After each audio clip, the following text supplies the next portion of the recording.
said you were messing around with a correctional officer? Within 2 minutes, we were coming up with a plan to hit a lick and make some money. I was born in Brooklyn, New York. I was born into a broken home, as they would call it. My mom and dad were never in a relationship. They were best friends. I grew up very, I don't want to say poor, but pretty much. My mom worked 2 jobs to take care of us. My dad worked at the Board of Education, so not really a high income household. Growing up, there was 3 of us. I have an older sister and a younger brother. We all have different dads, so that's the dynamic I come from. Growing up in New York, I had a really good childhood, I would say, for the most part. My dad was a part of my life. Even though we were in separate households, he made sure to be a part of my life on a day-to-day basis. My mom's a little crazy. She's Puerto Rican and Italian, so that tells you enough. So I grew up in a very aggressive household. It wasn't loving. Like, I couldn't come home from school and say, Mom, I feel like, or I got slapped. That's not allowed. Like, what do you mean? What'd you do? Did you fight them? All right, well, tomorrow at the bus stop, that's what you're gonna do. That's how I grew up. So it wasn't very loving, although her love was a different love language. You have a roof over your head, you have clothes on your back, you're fed, you're going to school every day. I'm taking care of you the best I know how, which is how she was raised. Mm-hmm. So that's just the upbringing that I was used to. It was the norm. My dad was an alcoholic. He was a workaholic as much as an alcoholic. So he would work all day, but as soon as he clocked out, he was popping a Budweiser. And I remember that being an everyday occurrence. I don't think I know one day my dad didn't drink. So I just realized that he was an alcoholic right now as I'm saying it, all these years. But he's a functioning alcoholic. Right. So he's able to function. Some people they can't function. So I think growing up, I thought that was okay because he worked and took care of me. And I was a daddy's girl. Anything I wanted, Dad, I want this, he was going to make it happen. So I was just used to having my way that at a young age, you don't realize he's an alcoholic. Because he's working every day and he's providing and he's doing whatever I want him to do. So I didn't realize that he had a problem, a disease. However, my mom realized that she would always have an issue with him drinking, and that was where the conflict came in. So my mom moved us from New York when I was about 12, and that was the beginning of us moving around a lot. At 12, we moved to North Carolina. She was with my brother's dad at this time, and we lived there for probably only a year. So I'm going to school, getting to know friends, rip from there. She moves us a year later to Jacksonville. Now, at this time, I'm away from my dad. I only see him holidays, and it was like the spiral of where I started having anger issues, and I was fighting a lot in school. I was always mad. I really resented my mom. We did not get along. I was to the point where I was like, I hate you. I hate you brought me here. I hate that I'm moving all the time. I hate my stepdad. I hate life. So we're a year in North Carolina. How old are you at this I was point? about 13. Okay. We moved to Jacksonville, Duval, of all places. And the beginning of a mess. So at this time, she's with my brother's dad. That doesn't last long. They end up splitting up. Very toxic relationship. He was not even a good dad to his own son. So not a good stepfather, not a good figure, male role model. Didn't care about anything, really. So growing up, seeing men and women interact was very toxic. I don't think I seen a healthy relationship until after I was grown. I thought it was the norm, though. You only know what you're taught. Right. So very toxic. Her and my stepdad split up. We move again. We're still in Jacksonville at this time. My mom's working at Kmart. So you can imagine what type of income that's bringing in. And she would answer phones at night, like for an answering service. Mm-hmm.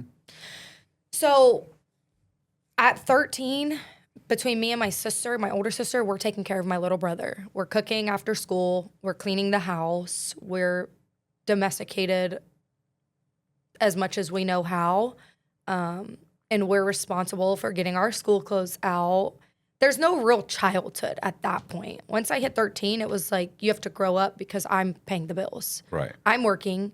You have to figure out how to cook. You have to clean. And you have to take care of your little brother. So that was my day-to-day. I started skipping school a lot because that was like the only time I can do anything. I can't, when I get home, I'm a parent. So when I'm in school, skipping school, I can go hang out. I can go to the park. I can go to my friend's house. I can have a little bit of a life. Sports were never a thing because my mom was working. She couldn't take me. I remember doing cheerleading for probably 2 weeks, and it was just too much. So when you don't have those things, you find something else to do to occupy your time. And for me, it was boys. I'm going to hang out with the boys. And at that time, I don't realize I'm following my mom's footsteps. I'm doing exactly what she was probably doing. Mm-hmm. And so... And you're still 13? I'm 13. Okay. Oh, I'm 13. Hanging out with boys, going out with the boys, lying about my age, telling boys I'm 16 and they're 18 and I'm really 13. So, yeah, that's a that's I was gonna say, that's a prison term, like, you know. Could have been. Even before I was 13 will get you 20. Before I was 18 and I was telling 21-year-olds I was 18 at 16.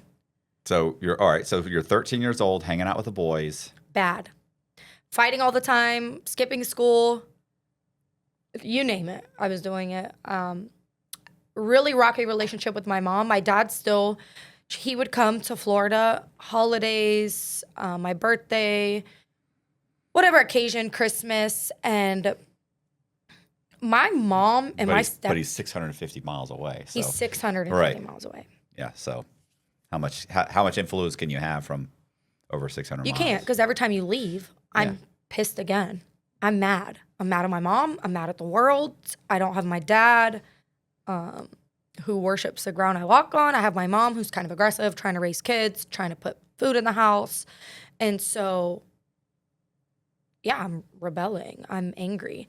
And at that time, I would fly to New York and stuff, and I wanted to be there so bad that I just started really showing out. And my mom actually had enough and was like, I'm putting you on a plane to New York. So that's what she did. I was 13. She flew me to New York and thought that was fixing the problem. Not at all. What, to go with your father? Yep. So I'm with my dad in New York, and my dad can't control me. I'm daddy's girl. He what is he gonna do? So I remember clear as day 13 going to like the teen clubs. And in New York, it looks like a abandoned building, right? They've got it completely closed. You go through the back door and I'm hanging out. I'm 13 years old in the club, hanging out. And my dad's funding my lifestyle and doesn't even know it. Right. His sisters finally were sick of my BS, in and out of trouble, the school calling all the time, that my aunts and I would always get into it until my dad was like, I don't think I can do this. Like, you need to go back with your mom. But I started fighting a lot. That was my problem in school. You couldn't look at me wrong because I was so angry, right? So if you even look at me, I was ready to fight. And I was getting in trouble a lot in school, and they flew me back to Jacksonville. So very unstable, not stable. Didn't have like friends that I grew up with that I had my whole childhood. Like people that are like, oh, we've been friends 30 years. No, Right. I just met her because I've been moving so much. So I come back to Jacksonville, and at this time I'm 14, and the boy moves in next door. So the boy. So a boy moves in next door. The boy and next door. You take a liking to him. Yep. I take a liking to him. And we are sneaking around and having the time of our lives and sneaking through windows and having sex at 14. And I get pregnant Whoa. at 14. At 14. And how my mom finds out. My mom is looking for me and she walks next door and busts in his room in his house. Because when I say next door, I mean next door. Right. And we were having sex, and my mom was frantic. And in my head, I'm like, I might be pregnant already. You're mad about catching us having sex, which is very awkward. Yeah, she's behind. She's behind. You're behind because I've missed a period. So, so now I'm pregnant at 14 with the boy next door, who comes from a very poor family. He's living with his grandma. His dad is on drugs. His mom is on drugs. He's in and out of DCF. And how old is he? Did you say? He's like a year older than me. Oh, okay. Yeah, we're about the same age. Right. Young. Right. Out of DCF, living with his grandma. Poor. She's living on food stamps, the whole nine. And It's just one good decision after another. here I am, the boy next door who is not in a better boat than me. So I'm going to jump in. And I'm pregnant. So my mom immediately wants me to have an abortion. You're 14. You're not doing this. You are going to finish school. You're not going to follow my footsteps. You're going to graduate. That was their biggest thing. Like, you're going to graduate high school. I was like, okay, well, I'm going to go to pregnant school and graduate high school. And because in Jacksonville, it's called Beulah Beale. It's an all-girls pregnant school. Oh, wow. I didn't know that. That's okay. The rate is higher than we probably know.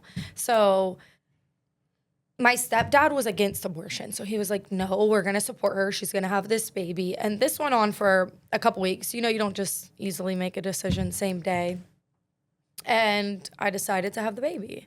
So I'm a teen mom, already rebelling against my mom, and I'm pregnant.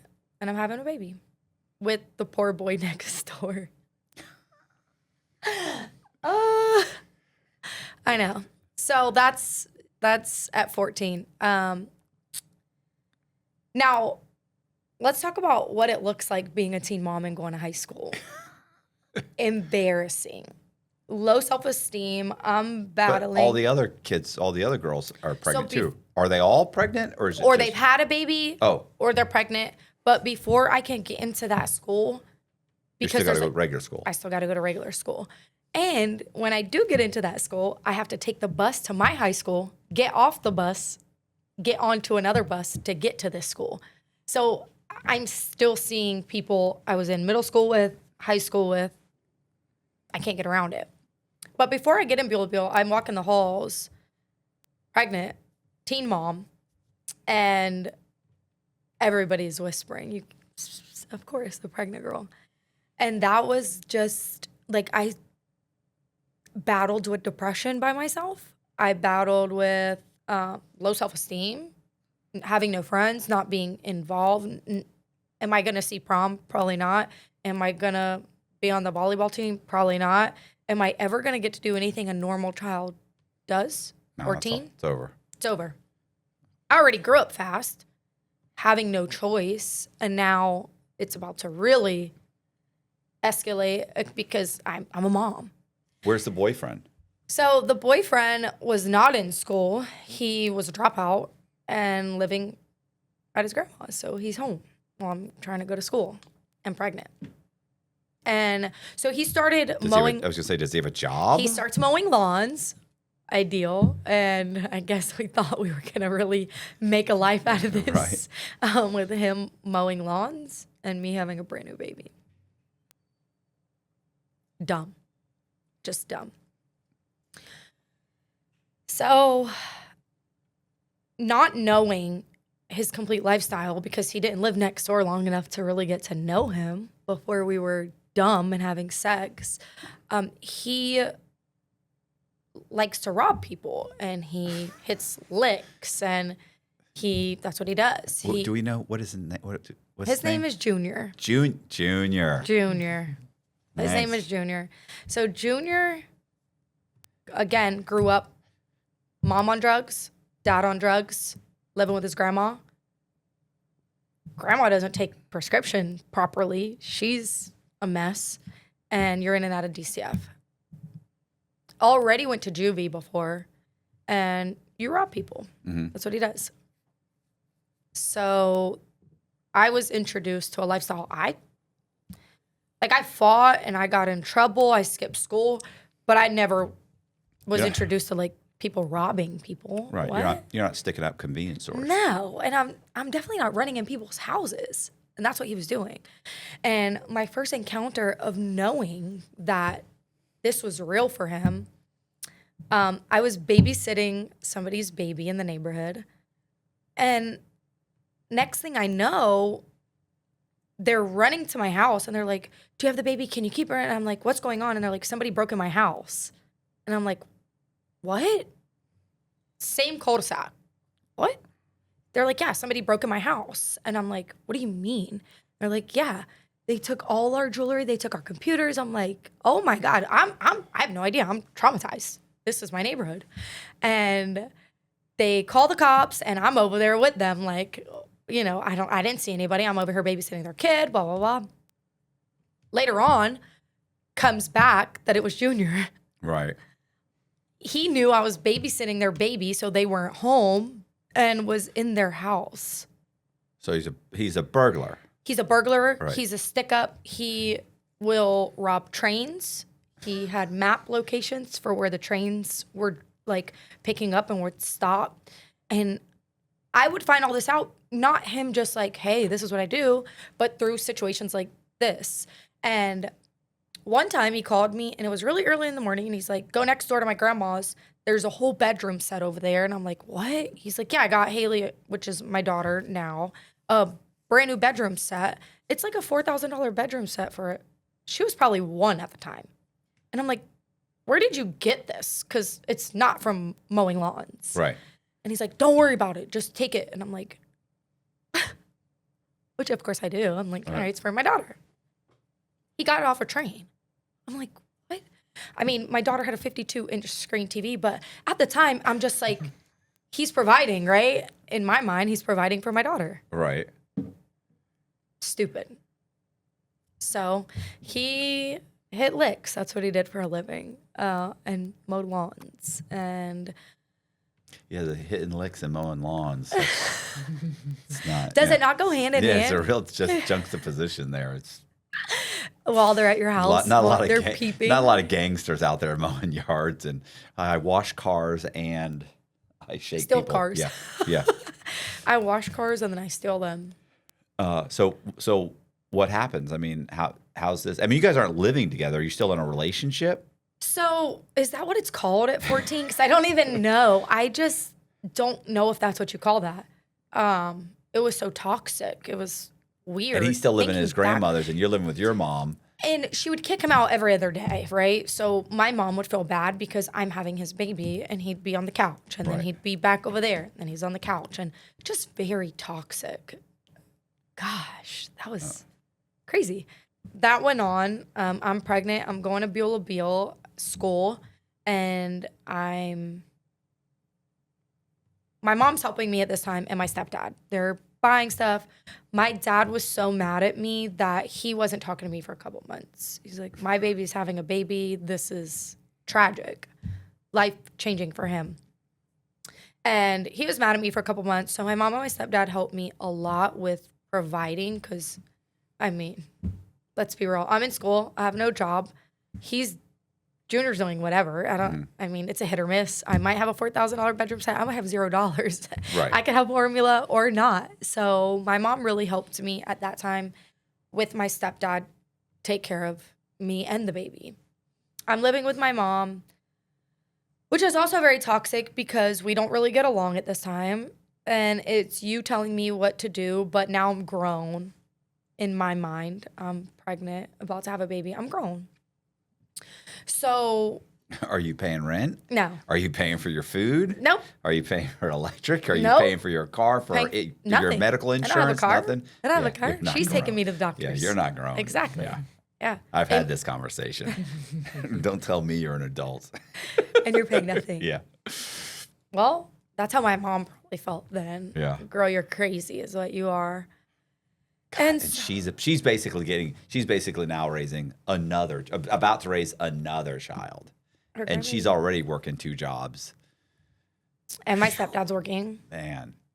And so my stepdad and my mom met at Kmart. He's the GM. So that's how they met. Epic. Did you know that Walmart managers are making like $500,000 a year? Now. I mean, yeah, but I'm saying, that's crazy. But I'm saying it's $500,000 a year. It's insane. Oh, I mean, some are making more than that, but yeah, it's insane. That is insane. Right. I might need to stop bartending. Yeah, could you imagine you're stocking shelves at Walmart and like 5 years, 8 years later, you know? Because I bet you the overhead. I bet you move up quick. You think they hire felons? Whoa. Maybe. Walmart. Maybe. I'm you doing probably this move wrong. up quick because let's face it, you're not getting top tier talent at Walmart. They're probably losing. They're probably got a high turnover. So if you just basically show up, that's 80% of the job. Well, that's good to know. Might be on a mission later on. Something to think about. Yeah, it is. I'm doing this all wrong. All wrong. So I have the baby, and me and my mom are just about everything. We're butting heads, and she kicks me out with the newborn. With the baby? With the baby. That was my mom's favorite thing to do when she was mad. Get out. It was always, I've been kicked out of my mom's house more than I can count. And then I just go back when she cools down. But I have been kicked out of that house more times than I can name. Get out. She's mad. Get out of my house. So you go next door? I went next door. I'm moving. Next door. Which is, oh my gosh, that house was not. To be right next door, we had a mansion compared to that nasty house. Thinking back on it, like, no. So I moved next door, and then me and his grandma are always getting into it. So I'm just like, where am I gonna go? And how old is grandma? How old could grandma be? You're like grandma's older though. You're older, like what? 50? No, like 65-ish. That was an angry old lady. I don't know where she's at now, but when I tell you that was an angry old lady, if she didn't have that prescription, it was bad news for all of us. What is the prescription? Is this like a painkiller? Yeah. Oh, okay. Mm-hmm. Oh, yeah. They get and cranky at that point, she's addicted, and it's a real life issue. That I was naive to that. So, but that was a problem. So at that time, my mom puts me out. One of my friends that I was in middle school with, she was my best friend at this time, Michelle. Her mom, who I still love till this day, was like, well, you guys can come stay here, me and the baby. So I'm staying at Michelle's. I have no car. I have no job. I'm staying with a newborn baby in somebody else's house. And it was hard. That was hard. I want my mom, but I want my mom to be like a different mom, like loving and caring, and we could talk about feelings. And that's not a thing.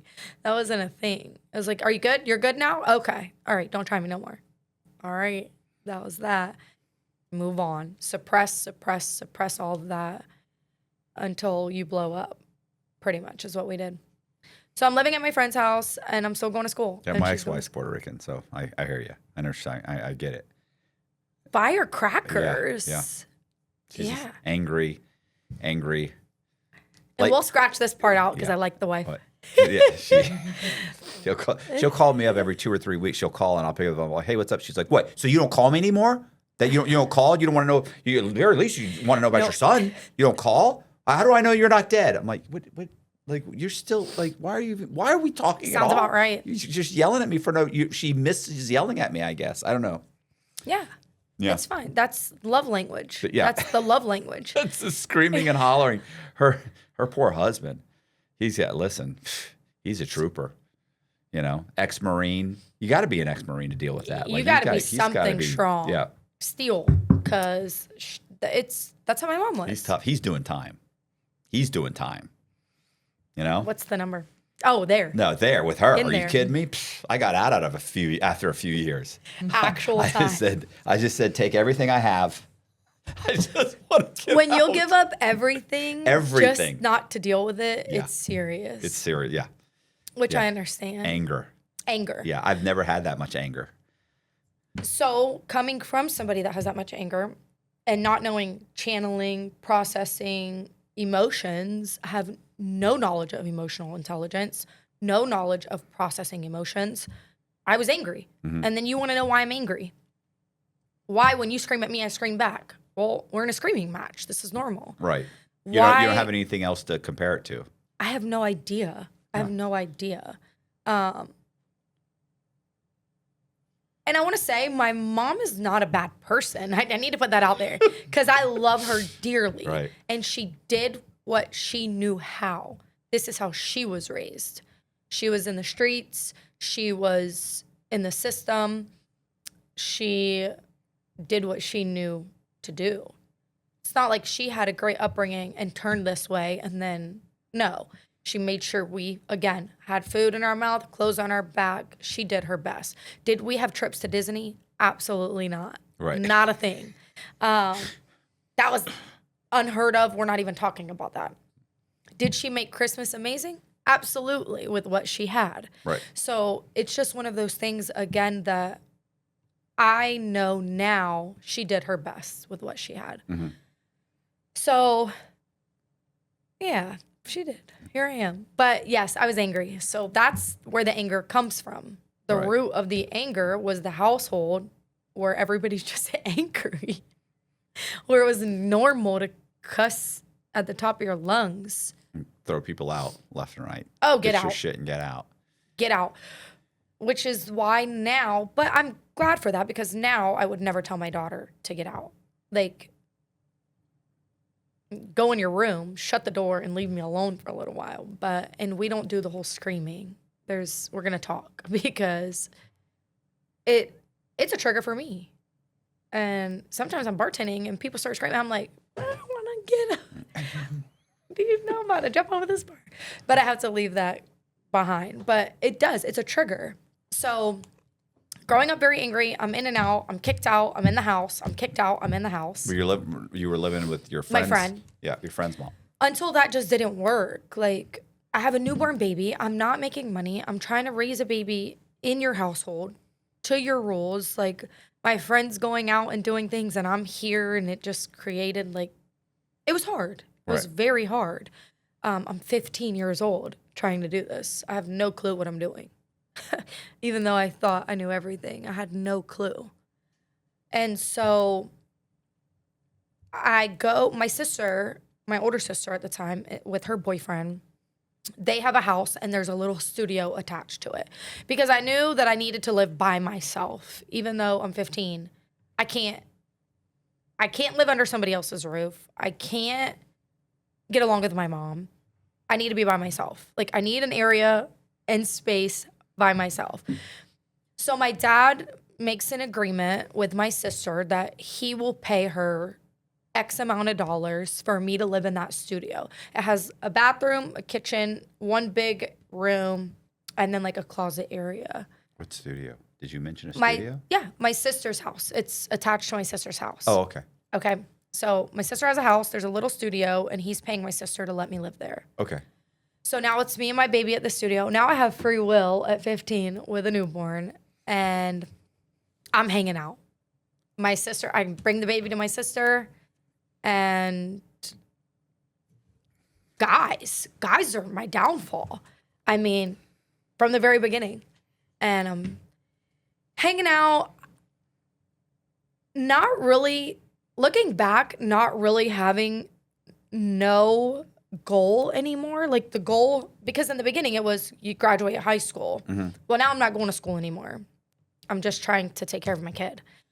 So there's no goal at this time. There's nothing set in place. Just make it. I'm in survival mode with a newborn. And my baby's father, Junior, is still robbing people. And it's, again, a hit or miss. Either I have money or I don't. Either he can help or he can't. He was present as much as he knew how, right? Come and go when he can. But that's not ideal for raising a baby. Right. So I am living in the studio, and my sister's next door, which also has a toxic relationship with her baby's father, and they're next door. But at the time, I was hanging out with him a lot. He grew up in our neighborhood, so I was very fond of him, I guess, growing up. And Your sister's boyfriend? Yes. Or sister's baby daddy? Yep. So your sister's pregnant now and also had a baby? Yes. Is this younger sister? Older sister? She's my older sister. How much older? We are 4 years apart. Okay, so she was 18 by the time she got pregnant, or had the baby at least. So she had her first baby at 18 with another guy. Okay. In my mom's footsteps. Yep. And my nephew's a year when she meets, it's crazy, right? Yeah. A year she meets her baby's father that she was living with at this time. Dude, Spill it. this might end the conversation. Did it ever occur to you that these three women, that the issue may be the men that you guys are choosing? Or maybe it might be not only the men that you're choosing, but maybe, because what's the constant thread in these relationships? Anger. I was thinking the women, these women. It's the women. Y'all are it's just a lot of bad decisions. I mean, they're all bad. I mean, what are these arguments about? Everything, nothing. Everything and nothing. So, yes, it's the women, it's us, was us, and it's the men we choose. Right. Because again, okay, so my older sister's father was not in the picture. Mm-hmm. She doesn't have fatherly guidance. She doesn't know anything more than I know when it comes to love. It's the same pattern. Has a baby. He's an idiot. He leaves. He wants nothing to do with the baby. She has a 1-year-old, starts dating my nephew's father. They have a baby. So, like, call me old fashioned, but I mean, there's a pill that you can take that stops part of this problem. There is. It can't pick your decision making, but it can stop the pregnancy part. Would that be birth control? Yeah. Yeah. I mean, I think I was on birth control. Fellas, you already know what time it is. It's time to level up. And Blue Chew just dropped something crazy. Blue Chew Gold is the newest innovation from the #1 chewable ED brand. This ain't your grandpa's little blue pill. This is the 4-in-1 beast that's setting the gold standard for performance. We're talking 2 ingredients for blood flow to keep that rocket pumping, mixed with apomorphine and oxytocin to turn up the arousal and connection in your brain and body. Blue Chew Gold dissolves underneath your tongue and works in as little as 15 minutes. That means you can get it on quicker and stay in the game longer. This is peak passion and peak performance in a single tablet. Next time she texts you up, answer with a picture of Blue Chew. Make life easier by getting harder and discover your options at bluechew.com. And we've got a special deal for our listeners. Get 10% off your first month of Blue Chew Gold with code COX. That's promo code COX. Visit bluechew.com for more details and important safety information. And thank you, Blue Chew, for sponsoring this podcast. Not well. Yeah. Oh, yeah. You got to take it every day. Every day. I couldn't consistently do anything every day. Yeah. I was all over the place. I was trying to survive. Whew, man. Okay, yeah. So she gets pregnant. She's keeping the kid. You're dating a couple of different guys. Yeah, I'm trying to be polite. And Junior's in and out with furniture that fell off of a train. Like it didn't fall off. No. He took it off. Well, now through all that, my sister's baby's father. Oh, now you're hanging out with him. Well, and he's doing the same thing that my baby's father is doing. I mean, a job, it may not be a lot of money, But Well, jobs are consistent. So he was a convicted felon. He did 7 years prior to meeting my sister. We and know how she to pick thought, them. 7 years? I love you. Hey, big boy. You are the man of my You dreams. sound like you have a future. Yeah, we're gonna make it. So you're hanging out with him. Yep. And he's doing the same thing. He's robbing pawn shop. So now him and my baby's dad become really good friends, and they're doing this together. It's about people helping people, really. Yeah. Yeah, I get it. Why not? Yeah, of course. It's a family. Right. We're all going to eat at some level, whatever it takes. We're eating at the end of the night. We know that. That's the goal. Because there's not too many other goals. It's not college. It's not. I feel so bad for your mom. Like, I feel I like know. your I mom feel is bad working for 2 jobs. Like, she can't. I get it. I get it. There's not a lot of hugs in the family, a lot of hugging. Oh, but, I feel bad for her too. But she's, because to me, the moment I started realizing, like, I need money. And, like, she's like a normal person who her thought is, well, then I just have to get another job. Where, I'm thinking I'm going to crime. Like, I'm gonna figure out a way to get this money. But she didn't. She did the right thing. I'm just going to work another. Then I'm going to have to work a second job, or a part-time job, or hey, 2 full-time jobs. Like, I got to figure out how to make this work to get enough money to raise these kids. She's not getting much help from these fathers. Maybe some, a little here and there. Just my dad. But not. Oh yeah. Come on, man. I mean, even though she made some bad decisions, she's made some correct decisions. But it's hard. I think it's just hard to get out from behind that 8 ball once once things start to go wrong. I mean, it's tough. And you guys aren't helping. No, we're hell. I know. But My poor mom. I say it all the time. My poor mom, because again, she did what she knew at the best she knew how. Yeah. And then here we are, couple terrorizing. little gangsters. Terrorizing. Yeah, it was just sleepless nights, I'm sure.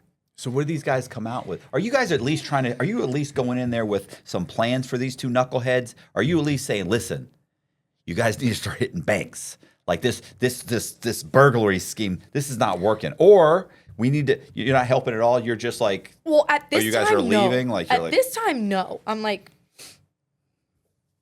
I don't know what to tell you to do. Really. Right. I'm like, what? You're putting food on the table. Okay. Cause they did that on their own timing, came home with the money. We're good. Again, another day. And it was working. Like, they're not getting busted every once in a while. They're getting away with it. They're getting away with it. Okay. Multiple times. Right. So the problem with getting away with it is you become emboldened and start thinking, this is the way to go. I'm good at this. Yeah. Yeah. Which eventually then implants that in my mind, because they've been doing this for years at this point. They're doing fine. Yeah. They're making it work. And so through that, my sister's going to school for a medical assistant.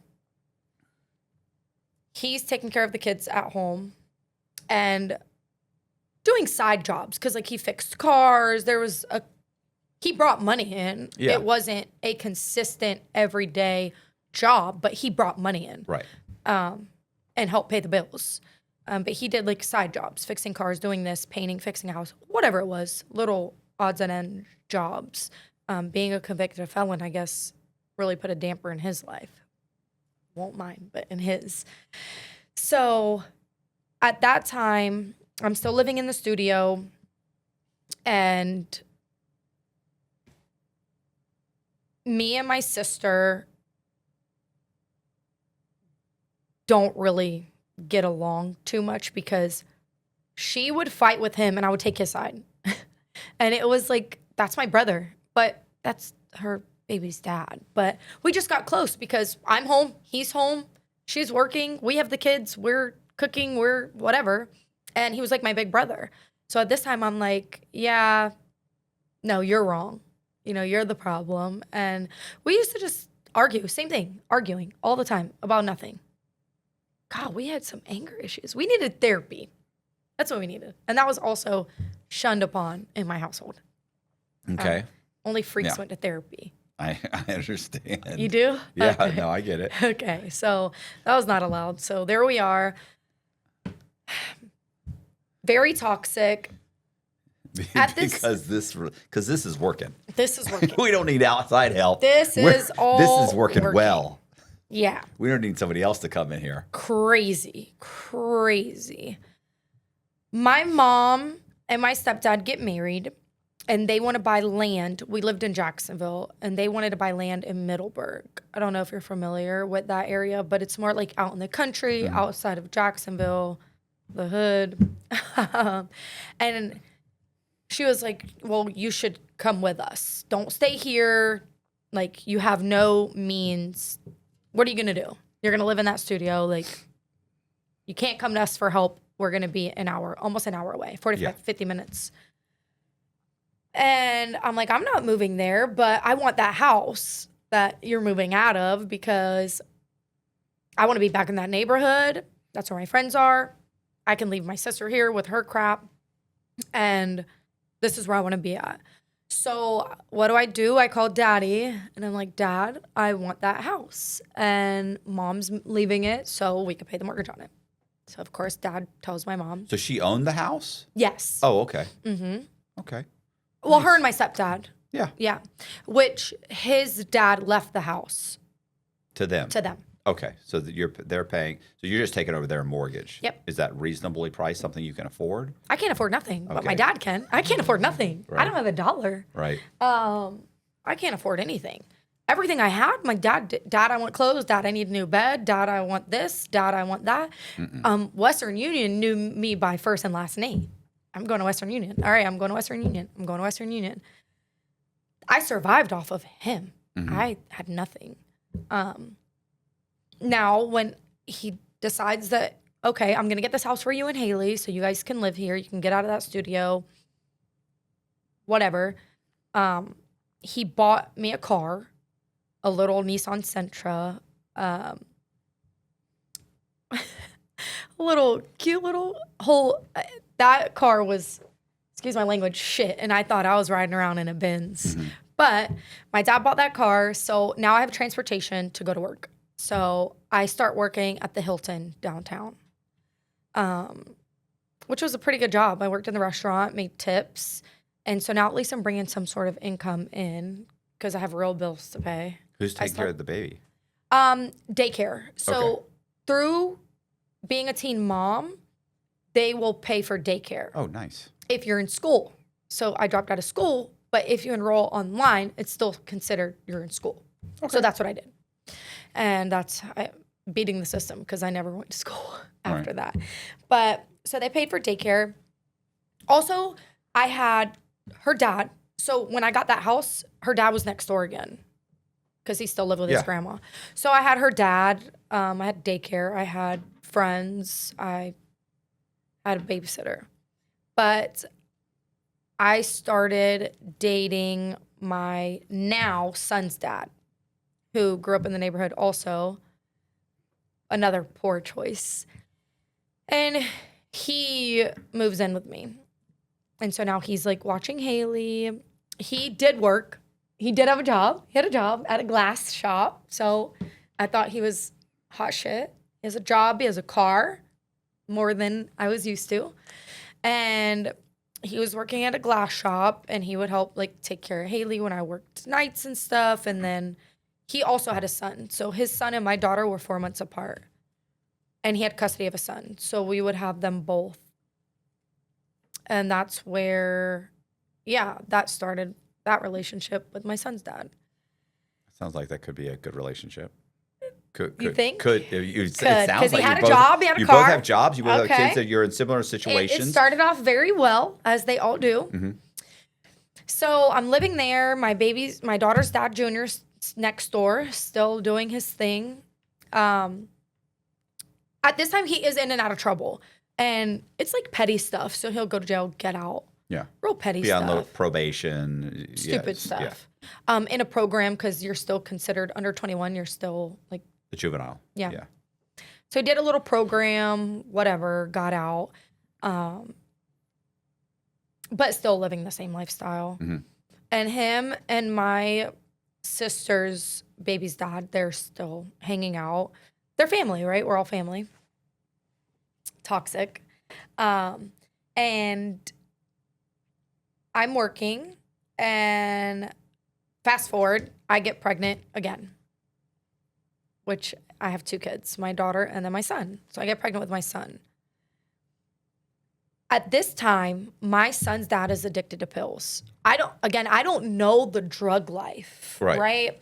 Like I've seen it, I've been around it, I'm in the neighborhood, but I don't know what that looks like personally until I would come home and jewelry would be missing out of my jewelry cleaner. I'm like, that's weird. Like, I know I'm not tripping. And mind you, when I say jewelry, my dad, I had a ring on every finger. I had like this big hoops with my name on it, the nameplate, all the ghetto jewelry. I had all that. Right. And my dad made sure. That's something that I got like every Christmas. What do you want? Jewelry. Little by little, my jewelry is missing. And I'm like, Now, his best friend, Jeff, had told me, like, I think he's on pills. I'm almost positive. Which later on I find out they were doing it together, but whatever. And I'm like, yeah, he's stealing from me, guaranteed. Like, I can't pinpoint it, but I'm missing stuff. Stuff's going missing in the house. Yeah. This is horrible. It's horrible. I get off work one day and I go to the bank and there's $300 out of my bank account, which is a lot of money at that time because I'm not rich. Yeah, I'm living off daddy. It's like a car payment. It is. What, 10 years ago? That's like a car. That could still be a car. I think the average car payment in Florida is like $700, $800 bucks. It is. Like yeah, but you're driving a little junker. It was paid for. Oh. So, but still, $300 was a lot then. Yeah. Now it might take me a couple days to know that's gone. So I'm gonna know my bank's coming for you. But then $300, I'm in debt. Yeah. My lights might get turned off. So I go to the bank and I'm like, there's $300 missing. I don't know. Again, I'm not even really knowledgeable on banks and how it works. This is my first bank account. I don't know. I go in there and they're like, okay, when did you notice? I'm like, I just went to the ATM. They call me in a room. They're looking on the computer and they're like, well, it was withdrawn from your card. And I'm like, what? How? I didn't do it. Right. When they're like, all right, I'm going to show you a video and you have to tell me, do you know who this is? And I'm like, okay. She's like, and then if you want to prosecute, we'll go further. And she turns the computer and it's my son's father taking the money out of the account. I'm like, I'm flabbergasted. I just got robbed with my own car. Right. And so this is when I realized, like, there's a problem in my household. And I call his mom and I'm like, did you prosecute? I didn't. Are you fucking serious? I did not. Oh, no. Oh, that was the beginning. Stealing from me. Oh, that was just the beginning. No. Very beginning. No, we're done. Yeah. Well, I was in love. I love you. We have a son together. We live together. You had to get the new guy. What happened to the new? What about That's who it was. I thought this was Junior. No, this is Scotty. This is my son's dad. Did you understand that? Oh, you did? Yeah, son's dad. Yeah. Oh, the first kid was You're good. Catch up. Yeah, I'm sorry. No, it's okay. This is the good guy. You had hope for him. I had hope for him. He's got a job. He's got a kid. You're moved in. He's great. I'm thinking this is Junior. He's a scumbag. Yeah, well, I thought so too. Okay. You're stealing from me. Now, if I tell Junior, he's probably going to beat your ass. Right. Realistically. So that was the first time I'm like, okay. So I call his mom. I'm like, I'm at the bank. Scotty stole $300. She's like, you know what? Stuff has been coming missing in my house. Jewelry of hers, little stuff she's noticing gone. Do you know what's so funny? They're all children. She called the mom. Yeah. She calls mom. I'm calling your mom. At this time, he's like 19, but still. I'm going to tell your dad. You're still children. Yeah, like, you're like absolutely. 17? Yeah. At this point, 17? 18. He's 19. My God. Oh, no. I'm calling the fucking cops. I should have. Because that would have stopped a lot of later on things that happened. But so we argue, we fight. That's probably the first real big fight. I mean, hands on, I'm fighting you because, again, I'm aggressive, right? And get out. But you only stay out a little while, and then I'm home alone, and I'm sad, and the kids, and all this, until you're back in. Does he explain? He explains that, hey, I have a drug problem. No. Oh, I'm going to put it back. I was going to put it back. First, he lied. I'm like, I seen you on camera. Like, you can't lie about this. He's like, that wasn't me. I'm like, I watched the video. Right. It's you. Like, you did this. No. He's like, that wasn't me. I'm like, okay. So with that, still I'm noticing a lot of things. And just getting weird. Like, things he would do, not doing anymore. Or I would notice, like, some days he'll get out there and clean the whole yard, clean the whole house. But then other days you're not getting out of bed or you're calling into work. I'm like, what is this? I mean, now I know it was a drug problem. Yeah, this sounds like meth. Yeah. And Okay. I'm going to work. One day I'm at work and he calls me and he's like, hey, the back door was open. I need to call the cops. Your laptop case is here, but it's open. Da da da. I'm like, what? All right, I'm on the way. I get home, my back door is like still a little open, but if you came home and the back door's open, you're gonna close the back door if you think anything, but okay. My laptop case is open and the laptop's gone, but the case is still there. Mm-hmm. Who does that? A drug addict. Yeah. It's staged. But again, I can't pinpoint for sure. And this is before people had cameras all throughout the house, which I don't know why we didn't do that back then. But I can't pinpoint it. But I know I have a feeling in my soul, like, you did this. You did this. About a week later, I get a call from one of our homeboys who sells drugs that he has my laptop. And he didn't know it was mine. He just opened it. And he said, when I opened it, all your kids' pictures are on the screen. Where did he buy that laptop? My baby's dad traded it to him for drugs. So that's when I knew for sure. When I went over there, I was like, how did you get this? He was like, well, your sorry ass baby daddy. He sold it, he traded it for drugs. And I didn't know it was yours. I haven't opened it. Like, I didn't think to, he said, I open it and there's pictures of the kids. And I'm like, no way.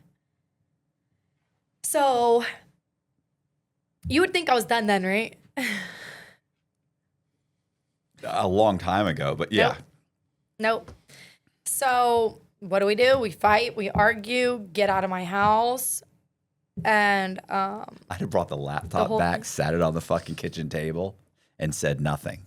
Just to wait and see if he came in and be like, Yeah. Yeah. Well, now, thinking back, there's so many other things I could have done. So after this happens, he gets a side job, goes in the lady's house he's doing a job for her, steals her 2-carat diamond ring, brings it to me as a makeup. It's a stolen ring. His heart's in the right place. Stolen. So what do? Take him back. I don't know it's stolen until his family starts calling me and they're like, hey, there's like a situation. We have people calling. They're saying that Scotty, whatever, had this ring. It's missing. You're like, I'm like this. Is it a princess cut? Is it 2.5 carats? He pawns it. Oh, so the pawn. So then they catch him for the pawn shop. Yep. He does. I've never pawned anything in my life, but I know it's a mistake if it's stolen. The biggest one. No, the easiest way. Right. To get caught. And you would think that these guys would know multiple people that have been busted, or that they would know that it's an issue at this level, but I'm pretty sure they it's on don't. like First 48 or something too. Yeah, People but they that have done don't. that. They still do it. Huh? They still go rob a place, steal 3 flat screens. Well, he's on drugs. Yeah, And this is how we find out. Right. So he's on drugs and he goes to a program. He gets 6 months in this program, CDC. I'm going to see him every weekend with the baby like an idiot. Dumb. But I will say now, because I'm grown and I was cheating on him. It's toxic. I'm not happy. right? I'm not happy. This is horrible. What am I doing? But I love him. He's my son's father. And I'm just dumb. Also, his family helped a lot with my son. So I got to keep that there. Illusion going. It's an illusion. It's sick. It was sick. I mean, clear as day, it's all jacked up. So he gets out,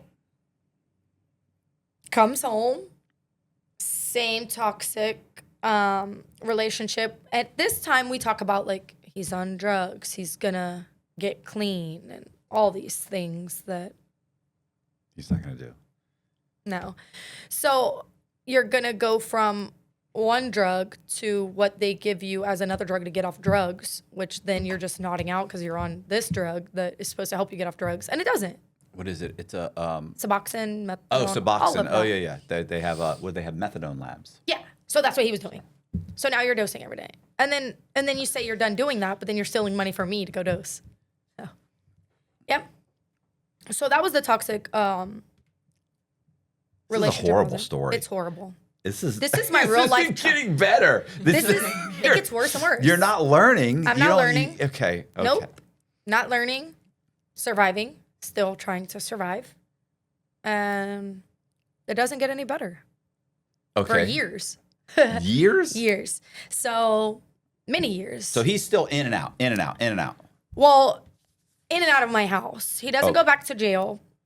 His family, I can say now, enables him because they would always pay like, oh, let's get an attorney and get him out of it. And he's gotten out of a few things like that, which I think just ended up enabling him to, he still lives at home with his parents. Right.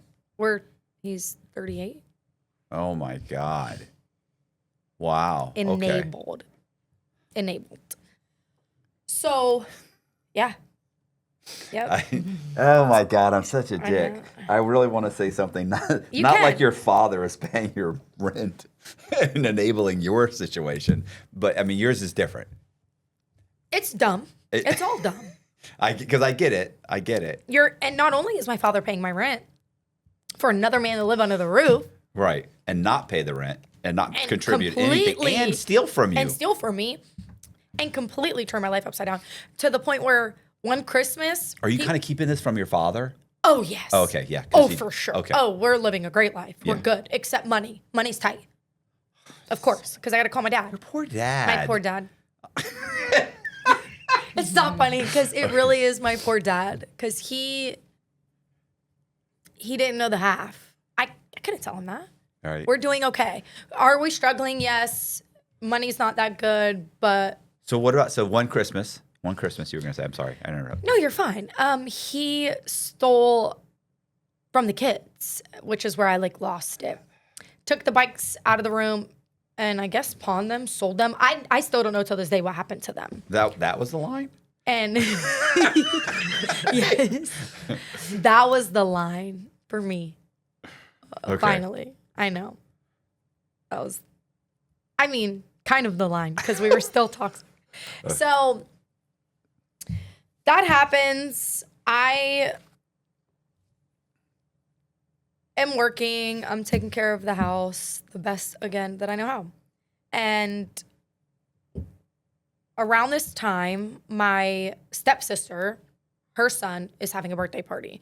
So we all go out to Middleburg, where my mom lives now, and we go to my step nephew's birthday party. And my sister's there, her baby's dad, my nephews, my grandma, me, the whole family, my kids. I have my son's dad's son also, because he's been around me for years at this point. So he's like my kid. And I have all the kids. And we're all there, family, whatever. My sister's husband, her baby's father, they did get married later on and then divorced, but neither here nor there. They're drinking, they're intoxicated on God knows what. And as it's time to leave, he doesn't want to leave yet. He's like, I want to stay. I don't want to leave. And she's like, we're going to my mom's because we were all going to leave and go to my mom's, which was right down the road. And we all get ready to go from this party, and they're all intoxicated. And I get in my car with my kids. My sister gets in her truck. My grandma's in the truck, her husband, my nephews, my brother, and his girlfriend, my younger brother. How big is this truck? It's an Explorer. Okay. My mom gets in her truck with my stepdad, and we're all driving down the road. Later on, we find out what really happens, but during the drive, my sister's truck flips 6 times. My older sister. With like 6 people in it? All 6? Yep. Oh, Jesus. Okay. During this accident, my grandma passed away. Yeah. My sister is in a coma. She's bleeding from the brain. They're all sprawled out all over the road. The only person not sprawled out and is able to walk is her baby's father. Come to find out later that he jerked the wheel to try to get her to pull over. And it's top heavy. So when he jerks it, she's trying to keep it on the road. Yeah. It flips. Which my brother was completely aware of. Who also ended up in the hospital and had to get skin grafts. So for months during all this with my son's father, I'm now dealing with my sister possibly dying. My grandma just died because of this accident.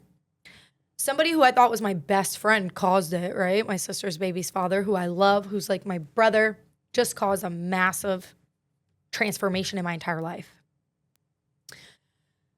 So my life consisted of, for months, back and forth to the hospital.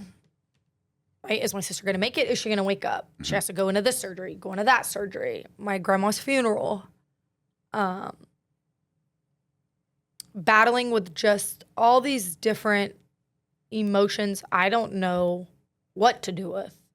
So that was where, like, my whole family shifted, whereas we were all close. Like, no matter what we went through, we argue, we fight, but like me and my little brother were close, me and my older sister, that's my sister. I slept in the bed with her up until I had a kid. If you sleep hot at night, you know how disruptive that can be. When you're not resting well, everything else feels harder. Your focus, your mood, even your recovery. GhostBed is here to help you fix that. They've spent decades perfecting how to build a bed that's comfortable, durable, and designed to actually help you rest. Every GhostBed mattress features premier materials, proven cooling technology, and their exclusive ProCore layer, a targeted support system that reinforces the center of the mattress where the body is heaviest. It helps keep your spine aligned and your back supported, so you can wake up ready for anything 2026 throws at you.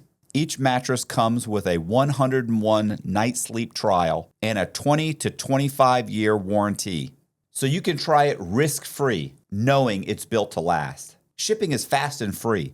Most orders arrive in 2 to 5 days. GhostBed has great prices to begin with, up to 50% off comparable brands. And Inside True Crime listeners can get an extra 10% off site-wide for a limited time. Just go to ghostbed.com/Cox and use promo code Cox at checkout. That's ghostbed.com/Cox, promo code Cox. Upgrade your sleep with GhostBed, the makers of the coolest bed in the world. Some exclusions apply.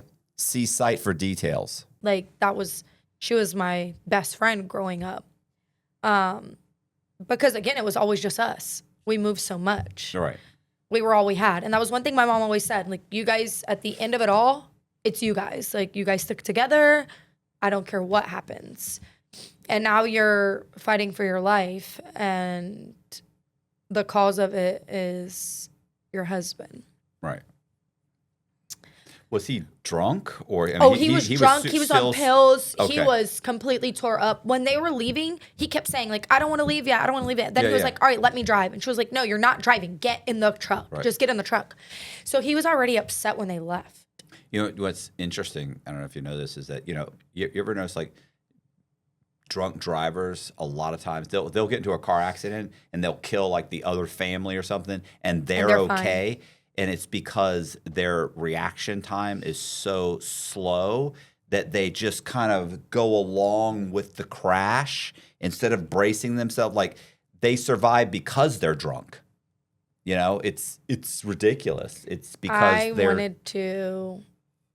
Because like you said, he's fine. He survives. Other people are in a hospital. They're all fucked up. My sister's on her deathbed. Do the police come? Do they grab him? So the police do come. They had to get life flighted. So the police are there. They don't grab him. They're investigating. Right. But does the investigation eventually figure out this guy caused the accident? No.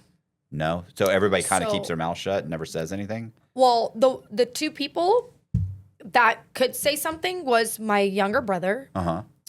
Because he was aware.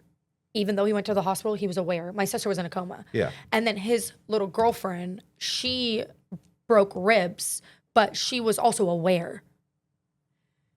My brother was scared to say anything because he was also close with my sister's husband. And he's like, I don't want him to go to prison. But my grandma's dead. Yeah, grandma's dead. I'm going to miss you, bro. Are you kidding I'll put me? some fucking, I'll come see you. I'll put some commissary money I'm not doing on. none of that. You're going to prison. Yeah, 'Cause that's if I would have been it. in the car, you got to go. Yeah, I'm saying you Yep. but you got to go to prison. Like, So- I'll come. I'll write you some letters. I'll answer the phone. I'll put some commissary You're money. nicer But than you, me. but You're you got to doing none of you got to do some time for You need grandma. to do time. So when my sister came to, because she had to literally learn how to read, write, everything all over again, walk. She was in rehab for months. It was bad. Yeah. Because of that, the first reaction when she woke up was like little bits and pieces of memories. So it was, where's Josh? Which it was her husband. Right. And me and my mom were like, Right. no. And we were trying to get her to come with us, me or my mom. We take care of her. We help her. Right. Her husband, we started a fund from like her school because at this point she was already in medical assistant and she was teaching people how to be a medical assistant. So she was doing schooling and work, and they started a fund for her, like a GoFundMe. And he was taking the money out of it. Yeah, he's got to go. You got to go. He should be in prison. So he should be, still to this day. I agree. Till this day, should be in prison. And so after this happens, like my family's all in turmoil because we're mad at my sister, but we're glad she's alive. But like, we don't want you to go back to him. He's been stealing your money out of your account. He is the cause of all this. Like, we're begging her. But again, because of where her brain was and her mental, she don't remember a lot of stuff yet. She still has to reprogram her entire brain to walk, to eat, everything. So it put a real pull in the family to where I was mad at my brother for not saying anything. My mom's mad at my sister for going back. My nephews are young and traumatized. That's traumatic. I'm traumatized. I'm on the scene of this crime where I see my little brother and my older sister on the ground. So for about a year, we didn't really talk, any of us. Like, it was just like, I would talk to my mom, they would talk to my mom, but nobody really got together. We didn't really see each other. I didn't see my nephews. I was more hurt than I thought I ever could be because I'm like, this guy should be in prison. Eventually, because there's like road fines and stuff, they're like $50,000. You tore up the road. Mm-hmm. And because there's no other car, somebody has to pay for this, which is crazy. I didn't even know that was a thing. My sister was taking the blame for everything. She's like, well, it was my fault. I swerved. I seen a car coming. Nobody else said they seen that. Just taking the blame for all of it to save him, to not go to prison. Because at this point, she realizes, like, he jerked the wheel. And, like, I've had that conversation, and she's like, I don't remember. Yes, you do. You know. Well, I just know bits and pieces. We were arguing. Yeah. And this is the cause of it. So through all that, it's a lot of turmoil. And like I said, I didn't see them for a very long time until finally, you know, my mom's like, you guys are family. And little by little, we started talking again. At this point, because of what my sister went through, she was addicted to pills. Her and my little brother, which I had no clue. He was 14, 15, taking pills to cope. It was traumatic. It wasn't something simple that happens and you just get over it. the grieving process, I think, took many, many years to grieve through. You don't have answers. You're angry. You're in denial. Everything changes. So they're on pills. They're at this point addicted, and my brother is back and forth living with my mom and my sister. I think for him, it was like the trauma of what happened, wanting to be closer to them, to my sister and her husband. So I start coming around a little by little, and it was more because I didn't want the kids to grow up without each other. Like, I didn't want my nephews to not grow up around my kids. And again, we're family. Toxic one, but we're family. And so my daughter's dad, Junior, is still hanging out with them all the time. And I find out that now my little brother's also robbing people, hitting licks, and on pills. And I will never forget, I call my mom and I'm like, listen, I just heard some things through the grapevine and I think you need to go get Brandon, which is my brother. Like, I'm hearing that he's doing this, this, and this. And my mom's like, he don't want to be here. Like, there's nothing I can do. Like, he's been going through it. That's where he wants to be. Like, all right, I just don't think it's a good idea. So I start, being around them and noticing a lot of things. But the one thing that at that time I noticed that I guess was good is they were making money. They were making money. They're hitting licks. They're making money. All right. So I want to make some money too. Right. What the hell? Right. I'm tired of this. I have 2 kids. My Are you son's still father's working? stealing from me. I was not at the Hilton anymore. Okay. I was not at the Hilton anymore. After the accident and just all of that, and then my son's dad, it was too much for me. Okay. Sounds crazy now with all that I do, that was too much for me. You want to make I some want to money. make some money. Right. So now I'm all in. So as they're telling me different schemes and scams that they're doing, and they're going here and they're coming back with this money, I'm not working and I'm struggling. So I'm like, I want in. 2 kids. I want 2 kids. Mm-hmm. I want in. I want to make some money. Never robbed a person in my life. I think the most I've ever done was steal a lip gloss out of Kmart at this point. I've never hit a lick. And so we were coming up with a plan to hit a lick and make some money. Now, you would have thought I was smarter. I could have came up with a better plan. As they say, women are their masterminds. Well, I was not a mastermind. I was dumb. I've never said that. I was an idiot. Oh, my judge did. Really? He's like, oh, this is all you. Women are masterminds. They can get men to do anything. And I'm thinking, these guys been doing this. Right. I have no idea. If I was a mastermind or knew, we would have, like you said, robbed a bank. Yeah. Going to rob some Mexicans. So there was a place in Jacksonville that is like a trailer park next to this store. It's a known area where all of the Mexicans, a lot of them illegal, but they work because they're going to work from sun up to sundown. Yeah. And they all have their little money. They live in 20 deep in a trailer, and it's known to have cash. They're known to have cash on them because what do? Yeah, they don't have bank Everything's- accounts. Yeah. Everything's illegal. So at this time,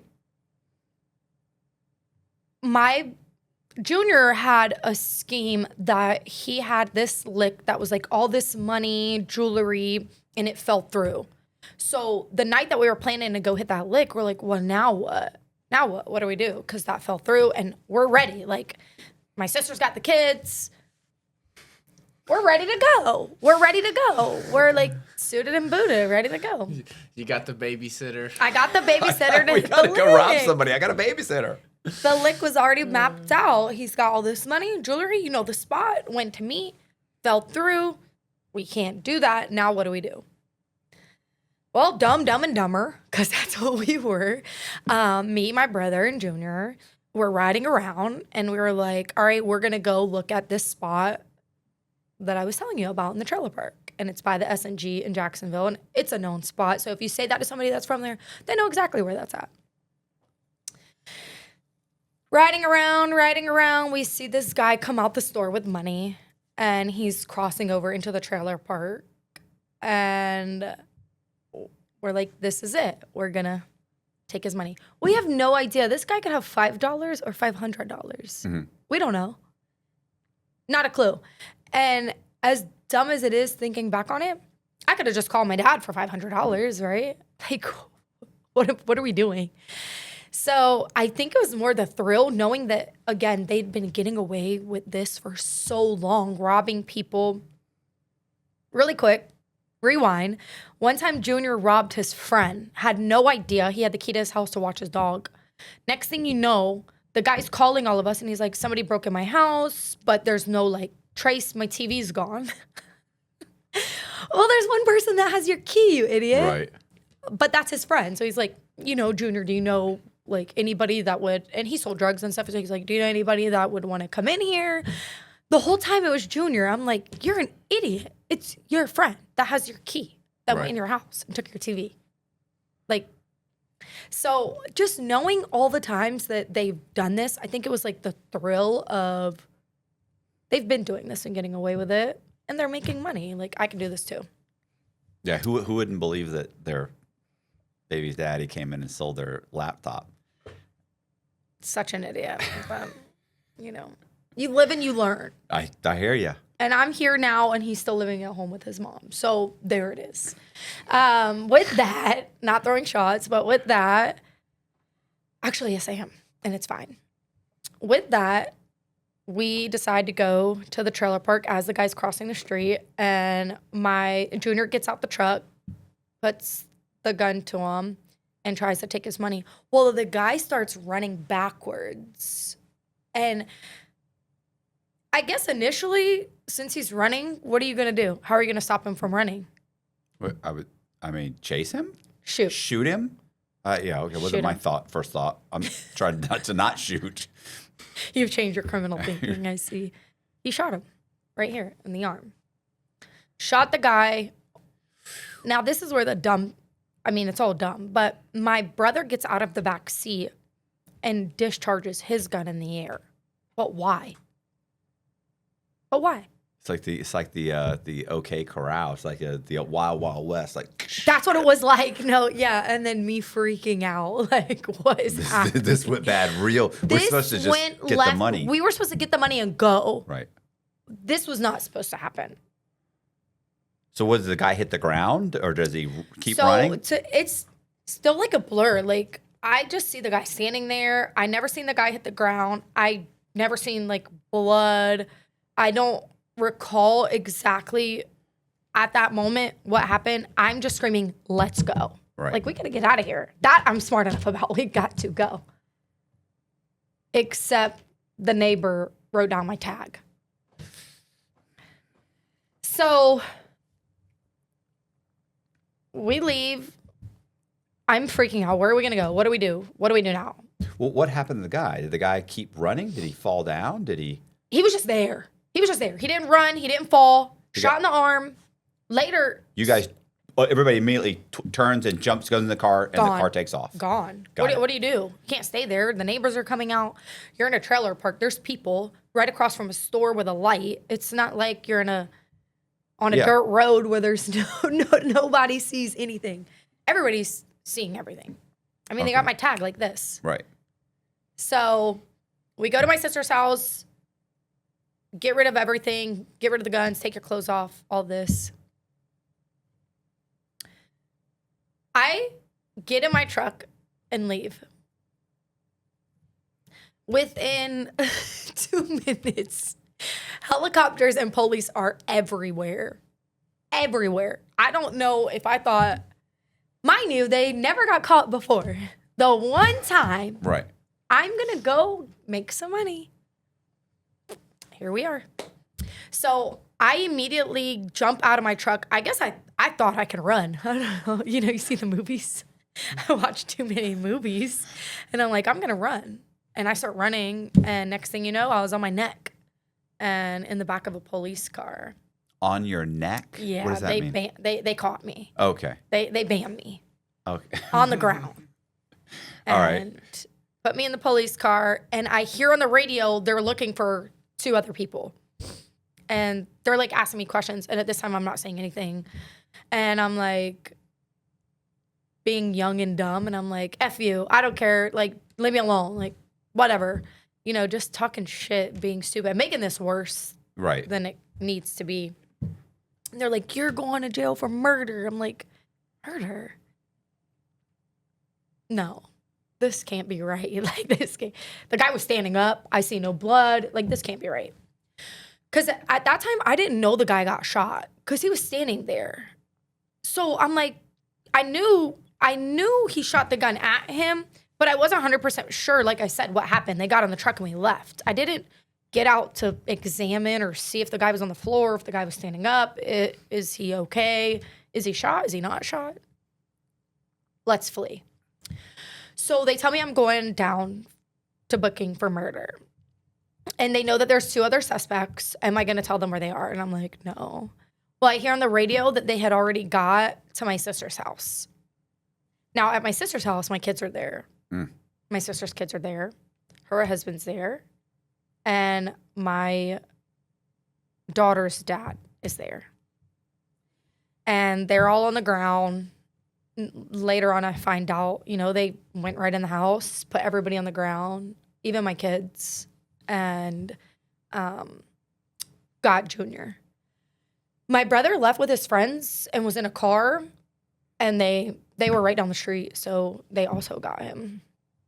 It was in the matter of that quick. In the matter of minutes, the craziest. So, mind you, I'm in Jacksonville where we were the murder capital. Not getting solved. Like, unsolved murder cases, unsolved robberies, unsolved everything. And in 5 minutes, I'm facing a murder charge. I didn't even make it nowhere. Nowhere. So they bring us all to the memorial building for questioning. We're all in separate rooms, and you know how that goes. Oh, he said you did it. He said you lured the guy. This one said you shot the gun. He said he shot the gun. They're trying to turn my brother and my baby's dad on each other to find out who shot the gun, who didn't. My baby's dad automatically put the gun on my brother. Which not cool. Not cool at all. Not shocked either though. He's been such a good guy so far. He's such a good guy. He's been robbing, getting away with it, bringing us money. Mom's on drugs, dad's on drugs. What does your brother say? Nothing. How old is your brother? 15. Not a word. What the fuck is going on? Not one word. The 15-year-old's the 15-year-old. gangster. Not one word. So when they come to me and say that my baby's dad said my brother shot the gun, my initial thing was, no, he didn't. My brother didn't do that. He did. Right. And not thinking they're just putting a case together. Yeah. You know, I'm just initially like, no, he's lying on my brother, so it is what it is. Yeah. But now they have a case. Yeah. I'm like, no. And I think they had a case anyway. They had a case anyway. But kind of, because... But we just need to clarify. I mean, both of them have fired a gun. Once everybody's charged and talks to their lawyer, one of the lawyers is going to be like, this whole not saying anything, motherfucker, they'll just charge all of you. All of you. They don't care if all 3 of you go to fucking prison for this. Yeah, which is eventually how that works. So somebody's talking. Somebody's talking. So initially, that's how it went. We went down, you know, we got booked. My brother went to juvenile upstairs. I'm on the women's floor in Jacksonville. There's only one little floor for us, and the other 6th floor is all men. So they book us on attempted armed robbery, because again, we have nothing, right? Mm-hmm. They book us on attempted armed robbery, and we're fighting our case. My mom gets my brother an attorney. Okay. He's the baby. And my dad is paying and trying to like get me a lawyer and paying for a lawyer. And then this happens, and then he does it. There's a conflict because they're in the same law firm. So then I get a conflict of interest attorney for a little while because nobody's getting my baby dad an attorney. He comes from nothing. They don't have the money. So he's getting a public defender. So we all have to have certain attorneys because it's a conflict of interest. Yeah. Well, Real quick for clarification. First, the Mexican wasn't Mexican. He's Honduras. he's Honduras, He's an illegal from Honduras. which we don't know yet. Okay, but did he die? Well, we don't know. We think he's dead. Oh, you think he's dead at this point? Well, but they only charged you with attempted. They didn't charge you with murder. They didn't, but they told us he was in the hospital fighting for his life. Oh, okay. Well, initially they said. And it's they murder. said you're going to jail for murder. Yeah. But they wanted us to talk. So after we got booked on attempted armed robbery, they said he was in the hospital fighting for his life. And then the state prosecutor was like, yeah, they called us all out, trying to get us again to get statements and depositions, whatever. And he was like, you guys killed this guy. But my mom had already talked to my brother's attorney, and he was alive. He had a wound to the shoulder.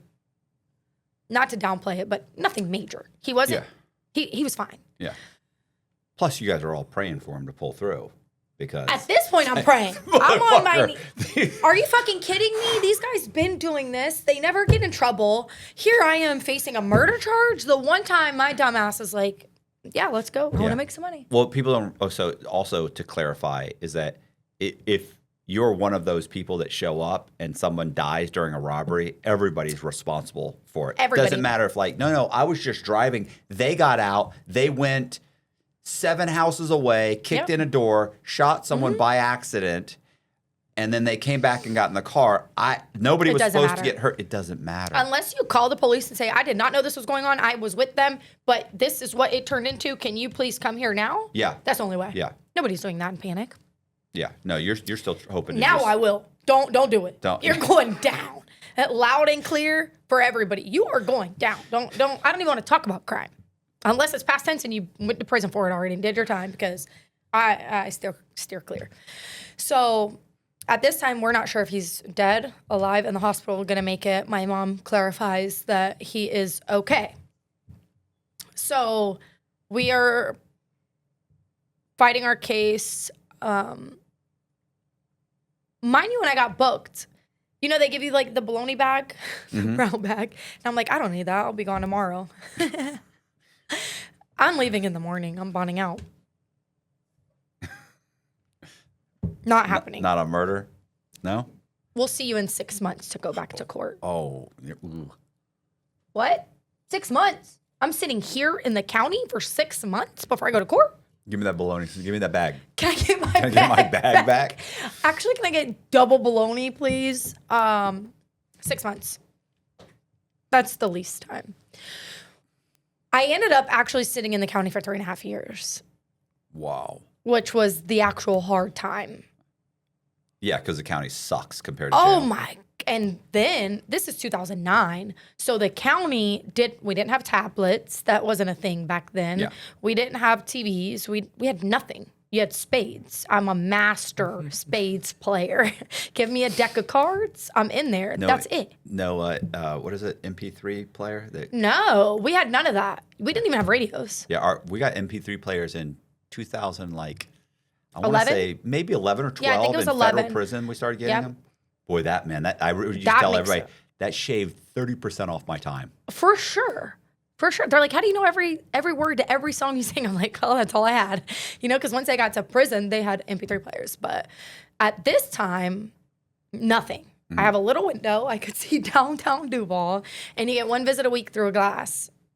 So mind you, I just left a 4.5-year-old, a 1-year-old, and my whole life is upside down. I'm facing a life sentence at this point. So we're fighting our case. Everybody has a different story, right? That's how it works anyways. I learned that's majority of anytime you have a co-defendant. Is your brother still in jail? He's a juvenile. My brother's still in jail. Oh my gosh. Oh, yeah.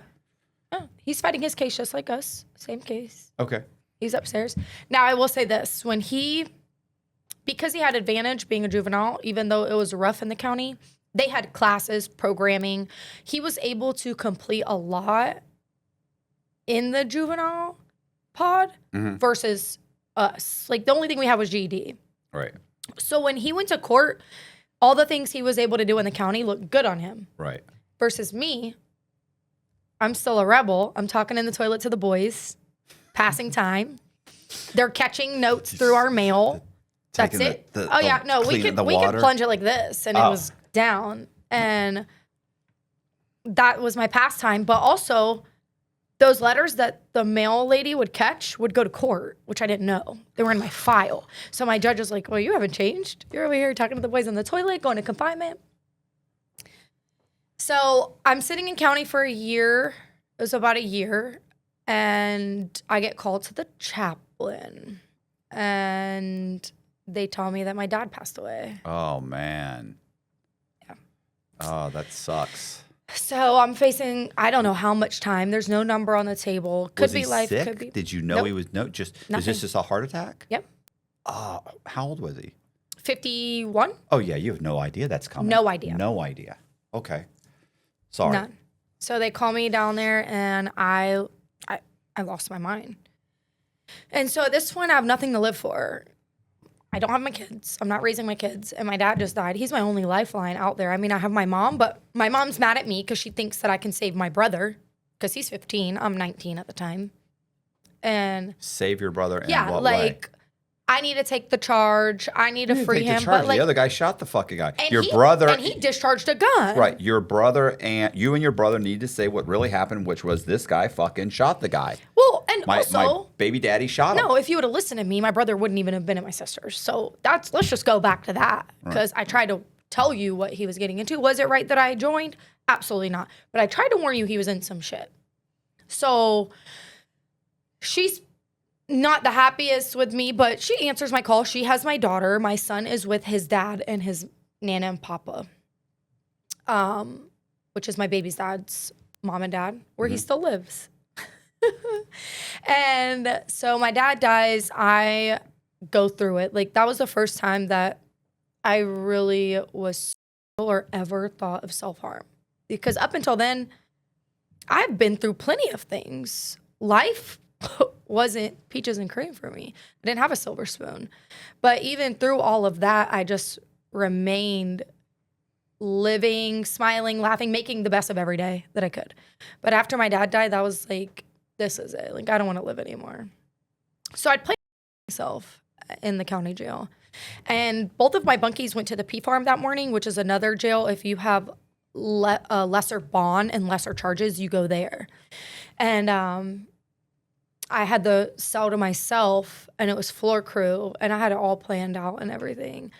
And then one of the officers, who's my friend till this day, she made one of the girls on the boat beds get in my room with me and stay with me because she knew I was not okay. I was going crazy. I wasn't eating, wasn't coming out of my cell. I didn't want to do anything. Which then later on saved my life because I have somebody in my cell. What am I going to do? Mm-hmm. I have a babysitter pretty much. And so at that time, I was really going through it. I was just down, bad, not wanting to eat, not wanting to do anything. Really, I just wanted to die. I don't want to be here anymore. I'm not going to raise my kids. Everything everybody said was going to happen because of like life, just being a teen mom and doing all this wrong is happening. And they're proving it right. Like, it's over for you, basically. So me and my brother were in communication to a certain level, being able to like pass notes through certain people because they just knew like that's her brother. Mm-hmm. After you're in the county so long, you just build a rapport with officers, trustees that are on all floors. So we were able to communicate to some sorts or get messages through the toilet, which then I knew that they were trying to offer him a plea deal. Right. And at that time, we didn't know numbers or what it would be. We just knew that they wanted him to testify and that it would knock time off. So after that, they had asked me a couple times, and I never did depositions, nothing. And then, again, like I said, everybody's story was different. So we're a year in. My sister's amazing baby's dad who was not with us, but that's the life he lives also. He caught a charge, possession of firearm by a convicted felon. So he was in the county also. While he was in the county, he wrote a statement against us. So he jumped on our case. Yep. And wrote a statement against us and told them pretty much everything that would have gave us a plea deal, him a plea deal. Because now they have all the info they need. Okay. So they're not offering us any time. We've been in here over a year. They're not telling us anything. Court dates are 3 to 8 months in between. They're not weeks. Yeah. And we're setting for trial.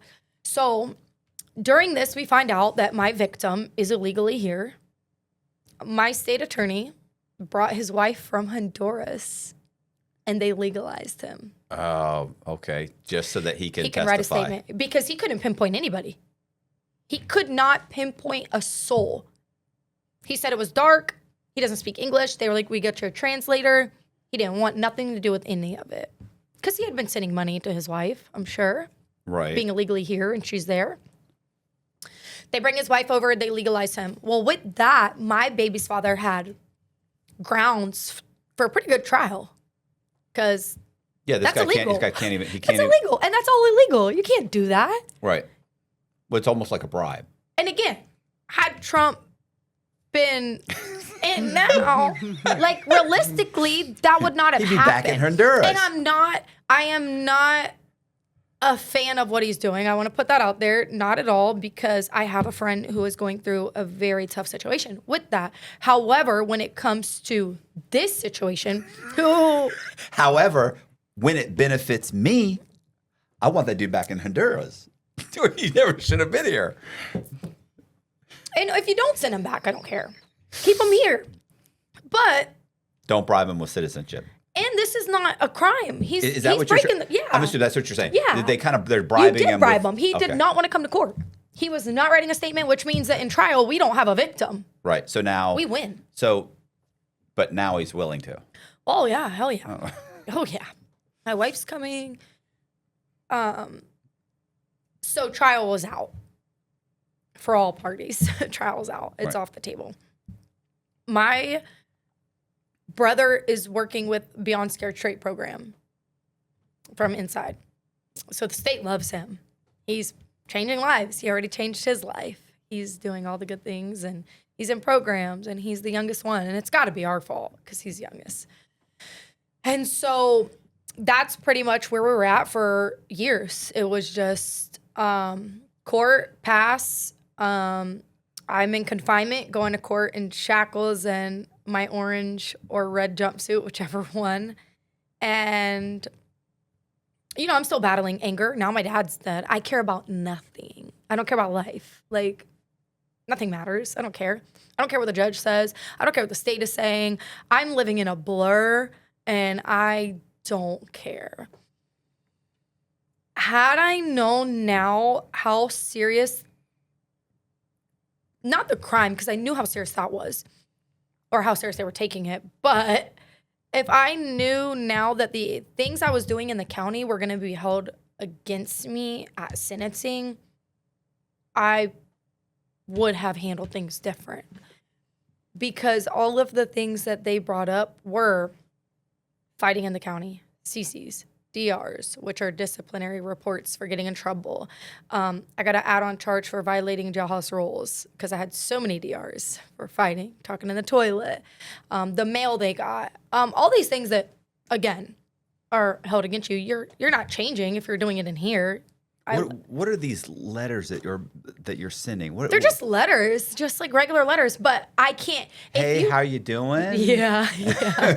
What's your favorite color? Like, what the hell? I thought I was going to marry a guy in the toilet at one point. I was in love with the toilet boy. Yeah. And they're facing life. One of them, one time, was on death row. I'm like, no, you're going to make it home. We're going to be together. Same toxic traits. I'm so glad that's gone. Okay. Thank God. So fast forward, we get 3 years in, and they amend us on first-degree felony attempted murder. 3 It's only getting years. worse. It only can, right? It only can. First degree felony attempted murder, and just like you said, because you're charged with whatever the other person's charged with. And because Junior was charged with that, we're all charged with that. Okay. So they put the fire on us. First degree felony attempted murder. They already got my brother's deposition, which does not match my sister's husband's. Two different stories. So now they want mine. So your brother is saying he shot him. The Junior is saying, no, he shot him. And you're the tiebreaker. Mm-hmm. I mean, so you just Except to my state attorney, I'm the mastermind. I'm the woman. Okay. Well, Even though they've been living this life. I'm a big fan of women, by the way. But I haven't seen a lot of mastermind women in crimes. So you know? in Jacksonville, that's their especially thing. since these guys have clearly been doing this, and Junior has been in trouble his whole life. You haven't been in trouble. Not one Your time. brother's a child, but so Just even influenced. Yeah, He's but influenced. even then, has he been in trouble? But it doesn't matter if he's been in trouble or not. He's too young. He's too young. He's 15 years old, so I can't see him calling the shots. So the person that I can think putting this whole thing together would be Junior. All the time. Right. This is his lifestyle. But in general, okay, so you're the I'm the one mastermind. right? If I was a mastermind, this ain't it. I'm not really too brilliant then, right? 'Cause Well, but however, how did you guys get to the trailer park? Well, we were going to do something else. It fell through, and my sister suggested that's. So I drove. Yeah, I drove, so that's enough. Okay, and they're both basically saying so. That's where Yep. he's probably getting that. Yeah, I'm the driver. Even I'm if the getaway they're- driver. I'm the mastermind. They can't get there without me. Right. I have the car. Okay. So they first degree felony attempted murder, trials off the table because guess what? The victim's coming now. They get Can't even rely on ice. can't rely on it. There's nothing, right? Right. We're doomed. And the only thing that we could do now is a PSI, pre-sentence investigation, and have everybody that we know that can speak good things, right? Right, but you do go in for a deposition and say Junior's the one that I saw do go in for fire. a deposition. Me and the state attorney do not get along. That was an epic fail about 3 times. I'm not even gonna lie. It was just, he hated me. This guy loved my brother, hated me. My judge, somebody just asked me on TikTok, do you think it was personal with your judge? Well, somebody in his family was robbed. So I think at some point it was personal. His dad was a judge, he was a judge. Armed robberies were the worst case to go in front of this judge. Everybody knew that. Right. Do I think that he personally just had a vendetta out for me? No. But do I think because of that charge and what was taking place? Yeah, he didn't like me much. I'm going to court. I'm not, oh my God, I'm so sorry. Remorseful. I'm like 19. I don't care. I've lost everything. What are we doing? Like, what's the next court date? Right. You know, not really playing it smart. I didn't play it smart at all. So what happened? So the district attorney is not a fan. So At all. You plead guilty. Played guilty. So What do you plead to? after this happened, it's an open plea. But I've hold on. never heard a good open My plea. points were 5 years probation. My points. I've never been in trouble. These are my points. I can't get over that, right? Well, when my attorney, I had a conflict of interest attorney at this time. When my attorney comes, he says, Moody is the state attorney. Moody is not going for anything other than double digits. And I'm like, okay, well, tell him 10, obviously. If he's going for double digits, then Yeah. I'm going for the 10. Yeah. I've already done 3.5 in the county. Let's run it 10.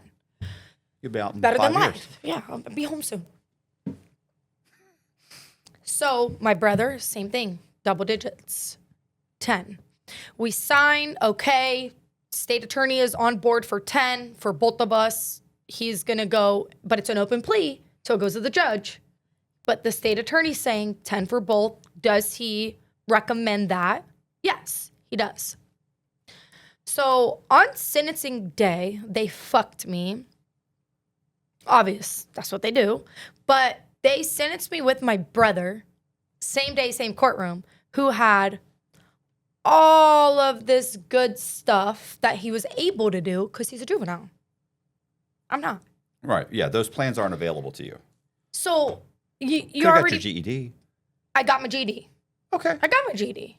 Actually, I got my high school diploma because in county, it's considered a high school diploma because it's by the city school that comes in. Okay. I got my high school diploma.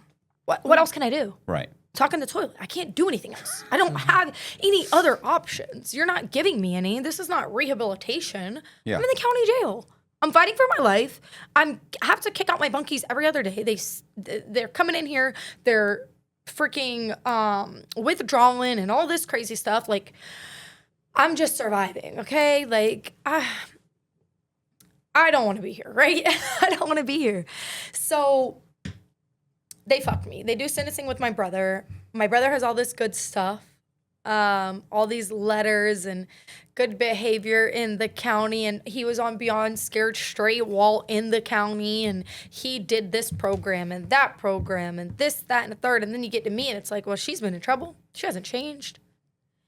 So they sentenced me first also. So I go up. Not only did my judge tell me, your kids are not a mitigation, your dad dying is not a mitigation. Basically, I don't care about any of that. None of that is a mitigation to your sentence. What is at hand right now is that you guys shot an innocent man. The end. Didn't care about any of my PSI stuff. Didn't care about any letters that were sent to him. Did not care. I am sentencing you to 15 years in Florida State Prison. 15? When I signed this plea, I knew I was getting 10. If the state says 10, the judge goes with the state. 99% of the time, right. 99.9, except this 1%. They go with the state. I'm getting 10. 15. 15 years in Florida State Prison? So they take me out. They sentence me. They take me out. You know, have a great day. I hope everything works out for you, is what they say. Have a great day. Oh, have a great fucking day. So I'm in the holding cell. After my brother gets sentenced, he walks out and, you know, they're shackled. And I'm like, how much time did you get in the window? And he says, 10. Right. You discharged the damn gun. Right. So now I'm angry because not only did you discharge a gun and got less time than me, but I just was set up for sure. I don't even think that I think my state told the judge to give me more time and was going with the 10 in the whole group to get me to sign that plea deal to get my brother the 10. But I think he knew the whole time I wasn't getting 10 years. Okay. I'm almost positive. So we're sentenced. My baby's dad is not sentenced yet. He doesn't know what's going on yet. He cops out of trial because he's still set for trial technically. Yeah. They tell him that I'm getting 5 years probation. He signs a plea. Thinking he's going to get what, 10? 5 or 10? Yep. And what does he get? Or thinking that, okay, she's really at that time, he's thinking she's going home with probation. He doesn't care. Right. Like, they're good. He gets 40 years, 20 mandatory. 20 mandatory, 40 years total. Wow. So he doesn't even get gain time until he's done day for day 20 years. Yep. Yep. For an attempted armed robbery, attempted murder. Talk about justice. He did shoot the guy, but he 20, did. But 20 years. Like that's like mandatory. that's like like a murder. That's 40 years? Yeah. 40 years is not, that's. And the guy got citizenship out of it.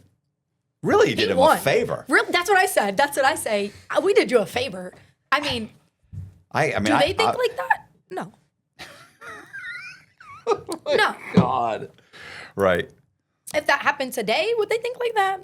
Yeah, oh, yeah. We'd be fine. They'd be, I'm a hero. Yeah, they'd be like, somebody shoot me. I'm a hero. In the shoulder. Yeah. Try not to hit the bone. Exactly. So, with that.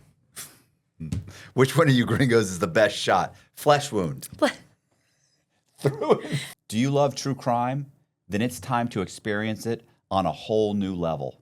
Inside True Crime has launched a brand new documentary channel, Dark Docs, and we're taking our best interviews and transforming them into powerful 1-hour documentaries with cinematic reenactments. And he just looks me dead in my face and he says, I'm gonna fucking kill you. Immersive music, They pulled up beside us. and cleaner storytelling. You'll see these cases like never before. Subscribe now to our brand new documentary channel where every story takes you deeper into the criminal underworld that we know you crave. So I get sentenced to 15 years in prison, and I leave in the matter of 2 weeks, and I go to the worst, I repeat, the worst women's prison there is, lol. Well, so what is your charge? What is your... First-degree felony, attempted murder, and first-degree felony, attempted armed robbery. Listen, no offense. I mean, I'm not trying to downplay this. That's a gangster charge to show up with.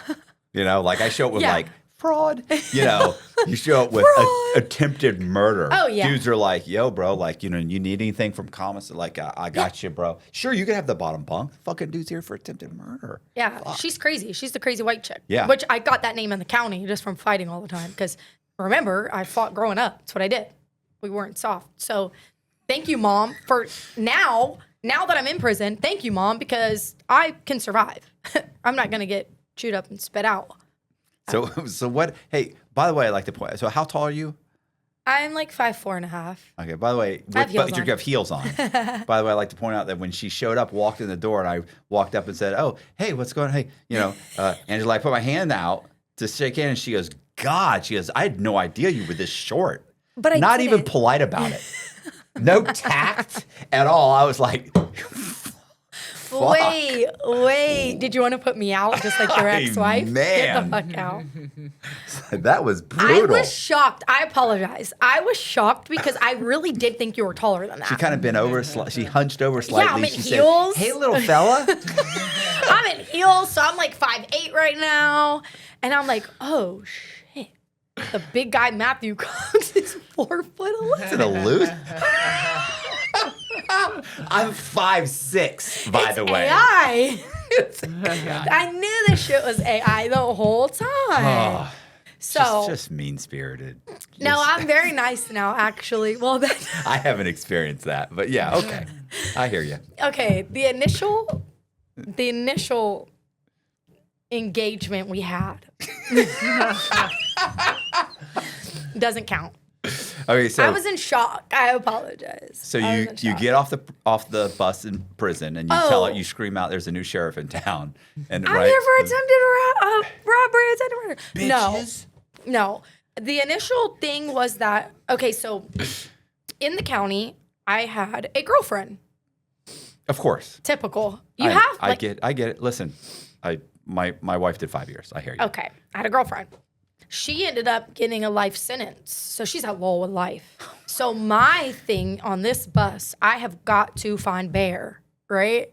What's her name? Bear. Oh, Bear got me. Like, we had already wrote, like, yeah, I got sentenced. I'm going to prison. So she knew I got sentenced. And the thing is, word travels so fast from prison to prison. It's crazy. You would think they had social media.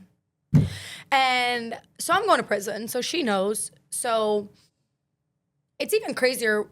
At that time, Lowell was building a new reception center, which was FWRC now. So when you get sentenced, you go through FWRC first. At this time, they were in the transition.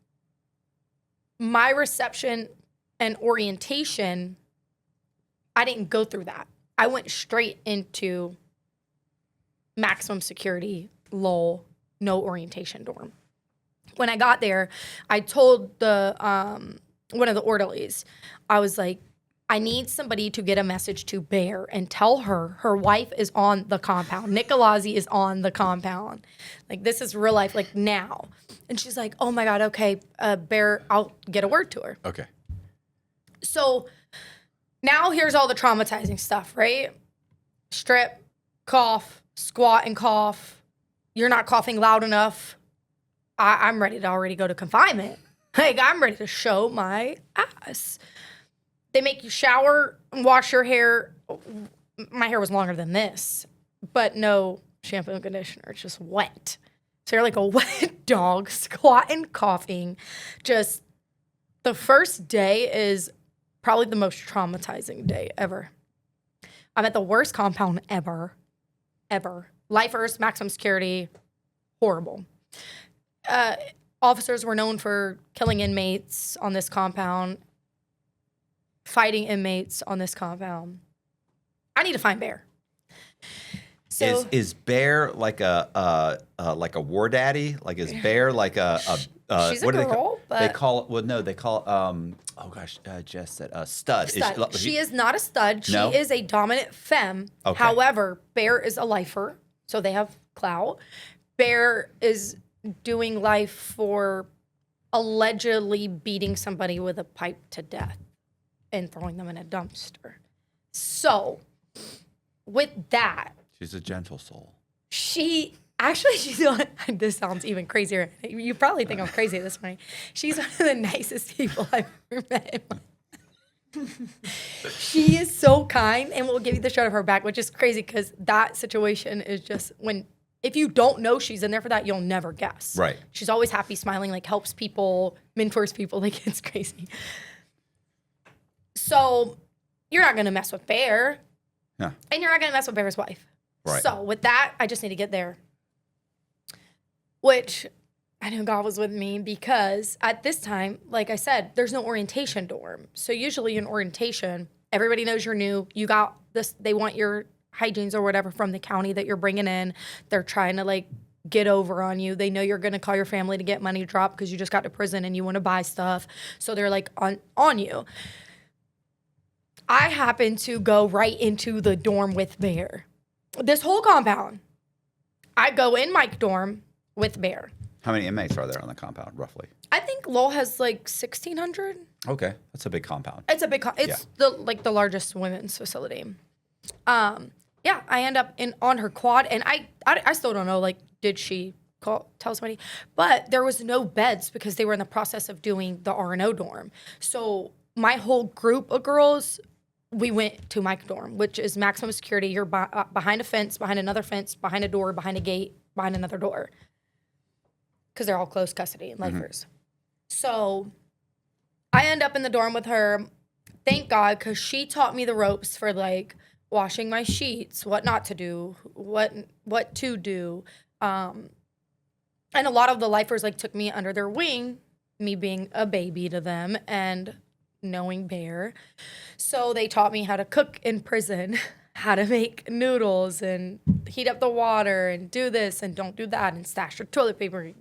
Lowell at this time was in a shortage of tissue. I don't know if you heard about that, but it was like a big thing. And then they put on the news, they weren't giving inmates tissue. People were wiping their ass with socks. Like it was bad at this time. Lowell was horrible. We didn't have tablets, so you had to wait on the phone. If the phones were broke, then you couldn't get a phone call out. It's horrible. Food was horrible. It was bad. So she worked in the kitchen at that time. So she would like make my food and bring it back because I didn't even want to go to the chow hall. Like I'm just like acclimating to. I actually just got 15 years in prison. Like this is my life right now. So I'm trying to figure out how to live. So she would get me out the dorm, bring me to like wellness and stuff because she, again, has it good with the officers and just kind of move around. Well, my custody was a 3, which means that I can be transferred. And I have 15 years and under, which means I can go to another compound because this compound, again, it's for R&O and they transfer you out to other compounds. Well, because I'm with Bear, I don't want to transfer. Right. So I'm like, what do I do to not go? Do I need to go to confinement? Do I need to up my custody? And these are the things I'm thinking of. And then Bear told me, she was like, you have an opportunity that I don't have. Gadsden is a private facility. They have a lot of programs, school, dog program, horticulture, Cosmo, all these opportunities. If you go to Gadsden, stay there and do the right thing. Like you have an EOS date. You have an end date to go home. I don't. Like, don't try to stay here as much as I want you here. Don't try to stay here when you have another opportunity. Yeah, she has a reasonable expectation of the rest of your life that you don't actually have. I can't. She's more concerned about She's more concerned about your future than you are. It's 2012, and my EOS date is 2022. I mean, I get it. I can't. You can't see that far away, but she can. Because she doesn't have a date. Yeah. Yeah, she's looking at everything in the form of decades. You're looking at it in like weeks. So I get that night I went to classification and they did like fingerprints again. She's like, they're putting you on the bus. If they call you, that means something didn't go through, but they need it to go through because you're leaving in the morning. It's a Gadsden run. And I'm like, I don't want to leave. Like, I'm safe. I don't know what's going to happen in another prison. I'm safe right now. Like, I don't have to do anything. You cook. I'm under all the lifers' wings. I don't want to leave. And she's like, they're going to just go. Like, do the right thing. Stay out of trouble. Like, all of that. And about 3 a.m., pack it up. I went to Gadsden. And I did 5 years at Gadsden. And at first, initially, I wanted to get back to Lowell, which is crazy to say. Anybody who gets out of Lowell does not want to go back to Lowell. I hit a girl with a tray in prison. My first few weeks there, I was working in the chow hall because that's where they put you initially. And I was on swill, and she called me a pussy ass bitch. You were on swill? What's that? Swill, it's like where they put all the food when you're done. Okay. So when you bring your tray up because you're done, they put it in the window. And I was working outside the window, grabbing the trays, dumping them, and then putting the trays in the window. So it's called swill. Okay. They were known for like feeding that to the pigs. Okay. Oh, okay. Okay. So I was working outside swill, and I was getting the trays, and she was like, something about me being a puss ass hoe. And I was like, me? For no reason? For no reason. You don't know me. Right. Me? Are you talking to me? Oh, I'm going to show you. And I hit her with a tray, and I went to confinement. And that was my first encounter in confinement. I'm like, oh, good. They're going to up my custody, and I'm going to get back to Lowell. But that did not happen. Right. So after that, I really just started seeing Gadsden for what it was. And, like, I have a second chance at life. Like, I need to take advantage of all these programs. They have life skills. They have Toastmasters. They have down to crocheting. I took it. And I got in the wellness program and started working out all the time and found that working out was an outlet for my anger. I'm not angry anymore. Like, okay, if I do get a little upset, I go work out. I feel great. Like, wait a minute. I think I found a way. So I started working in wellness and teaching step aerobics and just making the most out of my time. Mind you, my brother's in prison. He got 10 years. So during him doing his time, he was still working with the state attorney doing Beyond Scared Straight program. He got to go back to court. The state attorney brought him back to court, and he went home 2 years early. So you have 10 years. We do 3 in the county, and you leave 2 years early. So He did 5. You still And have I'm doing- roughly 10 more to go. I have 10 to go. Yeah. I have 10 to go. Which, it was all still rocky because you have to remember, after the accident, we didn't talk for a while. And then we just got back to where we were talking, caught this case. Everybody's kind of against each other in a sense of we all want freedom. Mm-hmm. I'm mad you got 10 and I got 15. At the end of the day, I'm pissed about it. I think rightfully so. But when my brother got out, he came to see me one time and then did nothing for me. And I know you're establishing your life, and now I know after getting out, it's not that easy. Yeah. But I also think it's an excuse because my friends that are still in prison, I keep money on the phone till this day. Yeah. It was an excuse. And he just left me in there. And so I do not talk to my brother after doing all that time. While I was in prison, I took, like I said, every class there was. I got a state certification for PC support. I took life skills. I was in Toastmasters. Wellness, got certification for wellness. Oh my God, I have a folder this thick, if you can only imagine. 10 years of just putting in the work. And so I really just started thinking about my future, which was something I didn't even think about before prison because I was surviving. I never thought about, oh, I can complete this course and do this. I took small business. I can start a business. I never thought that was even an option, nor was the seed ever even planted in my brain that I could do that. Other than when you're a little kid and you're like, oh, I want to be a doctor, a lawyer. Right. That was not like, okay, but these are the steps and the plans for you to do that. It was just finish school. Then what? Prison. So that was it. Right. There was no, it wasn't paved, it wasn't planned, so I never had that plan.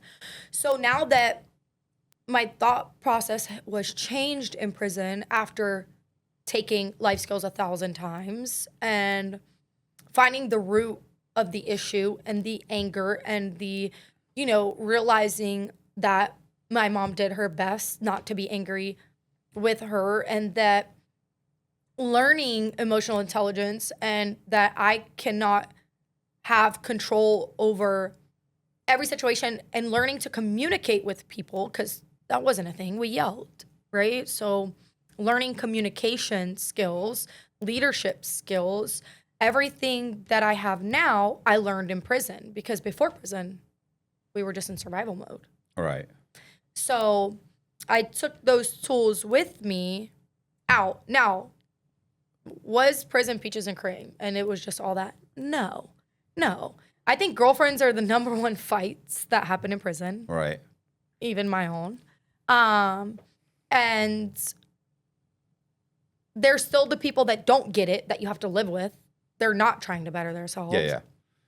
So they don't care, or they're in and out. It's a revolving door. They're going to be coming here forever. Yeah, it is their life. This is just part of my life. I go out, Just I part of commit it. crimes until I get caught. I go to prison. I do that time. I get out. I start committing crimes again.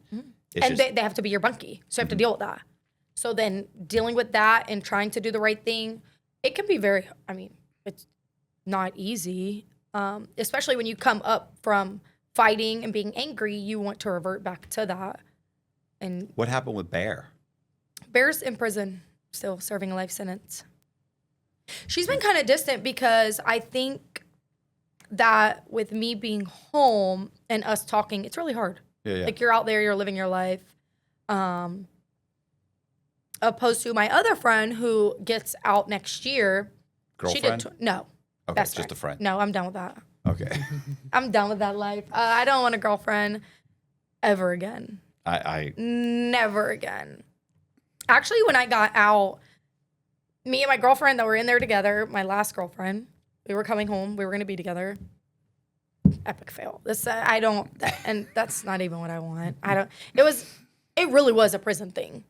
No, I Even though hear I you. do have a girl tattooed on me. I need that removed immediately. What about, you said you were messing around with a correctional officer? So I was at Gadsden 5 years. They did a population adjustment transfer. When they did this transfer, they sent me to a faith-based compound, Hernando.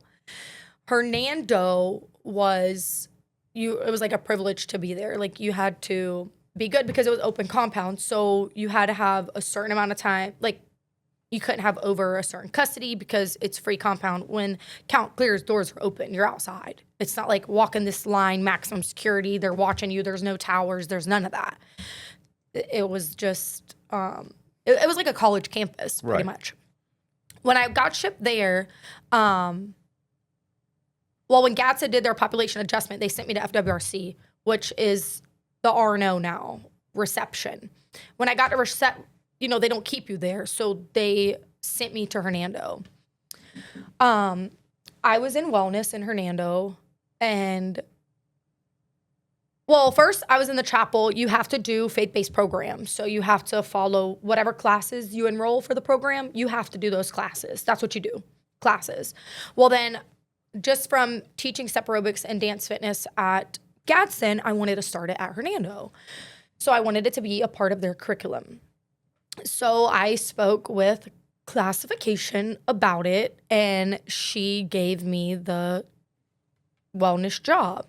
After that, I had to see her quite often because she ran the compound pretty much.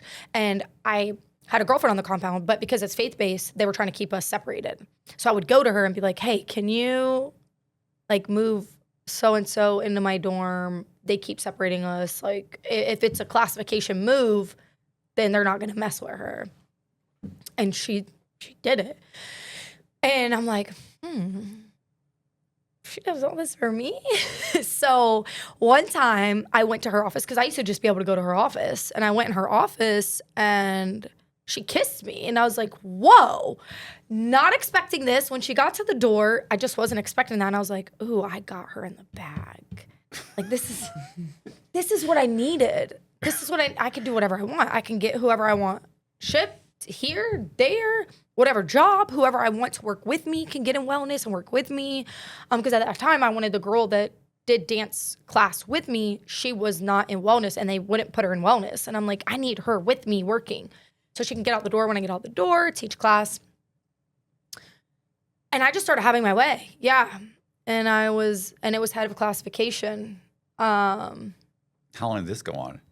Oh, some months until it was like kind of getting noticeable. Like, why does there's no reason for you to go there that often? She does everything for Nicolazzi. Like, okay. I got, so like I said, you can't get in trouble, but the officers will try to get you in trouble because they know it's faith-based and they know they can push you more than on another compound. Because on another compound, you cuss them out and it is what it is. But on this compound, if you cuss them out and you go to confinement, you have a lot to lose. Yeah.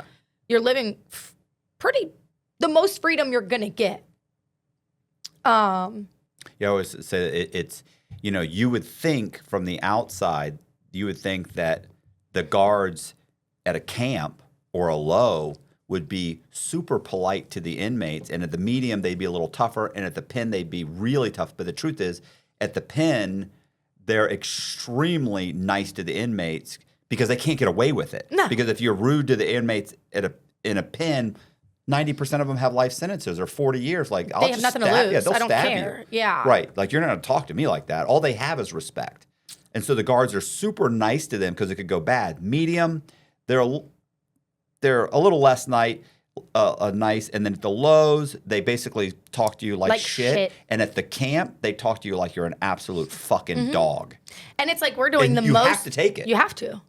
Or you can go back to Lowell. Right. I don't want to go back to the medium or the pen. Where you're eating like shit. At Hernando, we ate good. We had like this guy, he took pride in the food he put out. I'm talking about like, they'll be like, hey, tonight we're having pizza bagels and they're making a certain dessert just special because it was a smaller compound too. Right. So what, 400?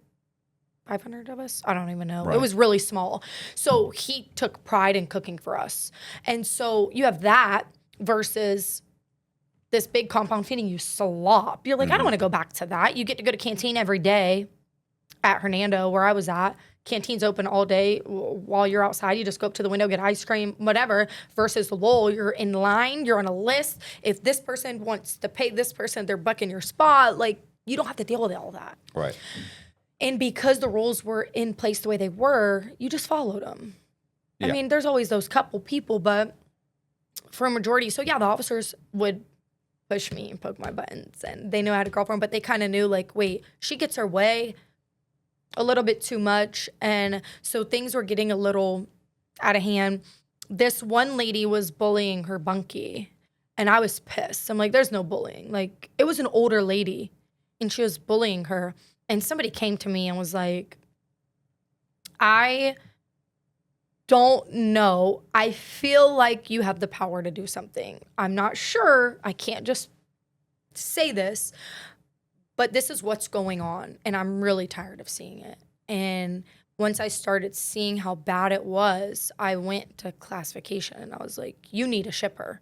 Like, you need to put her on the next bus. She's bullying older people. And like, she got shipped. Well, when she got shipped, one of her friends was pissed because she don't have her bully buddy anymore. Mm-hmm. And they started spreading the word. And it was just like, okay, well, I can't really do that anymore. And I was not eligible to go to work release because of my charge. But this classification officer fought for me through Tallahassee because she used to work there in Tallahassee to approve me. Because even though I had that charge, my statue was a different statue. It was one number separate from the statue that tells you that you cannot go. And because that one number was different, she got me approved for work release, which I didn't end up getting pulled. But with that, I really couldn't get in trouble because now I have work release on the line. And so she had to ship me. She was like, I have to ship you. Like, it's just getting too crazy. This girl is writing. She could lose her job. She can lose her job. I can end up in confinement. I can lose work release. Really, she could be charged for something. She could be charged. Technically. But, yeah. Yep. Yeah. She could be charged. And it just got really crazy. And then the girl was constantly dropping requests in drop boxes, and then the officers that don't like me or don't like that I have so much pull were trying to get at me. You know what I'm saying? Because they're reading the requests. Yeah. So it was too much to lose. So she transferred me. She told me where she was transferring me. Well, she asked me where did I want to go. Right. And I was like, well, I want to go to FWRC reception because I had a lot of friends there, and I knew I didn't want to go to Lowell. I started my sentence wanting to go there, but once you live the good life in prison, you don't want to go back there. Yeah. So I went to reception and I started the wellness program. So I get transferred to FWRC and I'm waiting to be pulled or at least do my paperwork for work release. But in that time, I was like, working out was my entire life. I worked out every day, all day. I taught classes. So I started the wellness program at FWRC, wrote up a entire proposal and got the wellness officer to help me get equipment. I got volleyballs donated, volleyball nets. I used to be able to go, I had like a card where I can go on every yard and teach classes. So that became really my life. At this point, my brother's home and I don't talk to him. My older sister was in and out my entire sentence, which I feel like... Your older sister was in and out of prison? No, in and out of my life. Oh, okay. I was like... In and out of my life. She would go through it with her now ex-husband and be there. And then whenever she needed to vent or talk, she was there. But when I needed her, she was not there. Right. So it created a really rocky relationship. And then you have to think all these years, I'm healing. I'm learning who I really am. Because I was young. And I was in survival mode. And I was 19. All of my 20s up until 30, like I'm growing, I'm evolving, I'm learning who I am, what I want, that there's a different life, all of these things. So with that, I just really started cutting that whole life off. And then this was in prison before you even got out. In prison. Like I decided I don't want to be a part of my brother's life. You got out and just left me here. When I came home, I did call him one time because I wanted to be in Jacksonville where my kids were. And I was living in Indiana with a friend. And I was like, listen, I have money because I was working. I just need a place to stay for like 2 weeks so I could find a place. I'll pay you. He was like, I have to ask my girlfriend. Okay. I just did a whole bid. We just did a bid. Like, what? So there was I just outgrew that. And then like my sister would say on Facebook, like, oh yeah, my sister is a fighter. And I'm like, no, please don't post that. I'm not that anymore. You don't know who I am because you've been gone. I've been gone. I grew. I'm not her anymore. So please don't say that. Don't say those things. And it was always like, I didn't want a handout from anybody because I've equipped myself enough while I was in prison to get out here and be successful. That was not even a guess. What I was going to do, how I was going to do it, if I was able, if I was going to make it. It was, I'm going to make it. I have the tools now. So with that, I knew that anything from the past that didn't grow and wasn't where I am had to be cut off. And so my brother, my older sister, she still texts me all the time, like, I miss you, I love you, I want to see you. But it's like, okay, but you're stuck on the 19-year-old girl. Instead of taking the time to get to know me a little bit, maybe. You don't want to do that. You want to just dive in. And realistically, that can't happen. So I do still talk to my mom. It's very periodic. I talked to her the other day. It's just, they're still stuck in the old mentality. And I am here. Right. I'm a new person. And they're stuck on the old me. So I started cutting all of that off before I even came home. Purging. My son's dad. Real quick, what year did you get out? I got out in 22. Okay, cool. Go ahead. Yeah. Sorry. May 13th of 2022. So in May, it's 4 years. All right. So you said you slowly kind of decided, hey, I got to cut off some of this. I don't have a choice. Right. Or I'm going to get out here and either I'm going to revert back to what I knew because that's where you guys still are, or I'm going to, all of the healing that took place that I healed from and grew from, I'm just going to go backwards. Like, I'm going to undo all of that. And while I was healing by myself, you guys weren't there. So I had no choice but to do that. My daughter was going through a lot of stuff in school. My mom ended up going through a divorce. Imagine that, with my stepdad. As that took place, which, you know what, granted, he was cheating on her, so I don't fault her. But my daughter went through a little rocky area, and I called my sister and was like, can you get my daughter? That's the only thing I need you to do. Like, I need to just make sure my baby's okay till I come home. And she didn't get her nor do anything for her.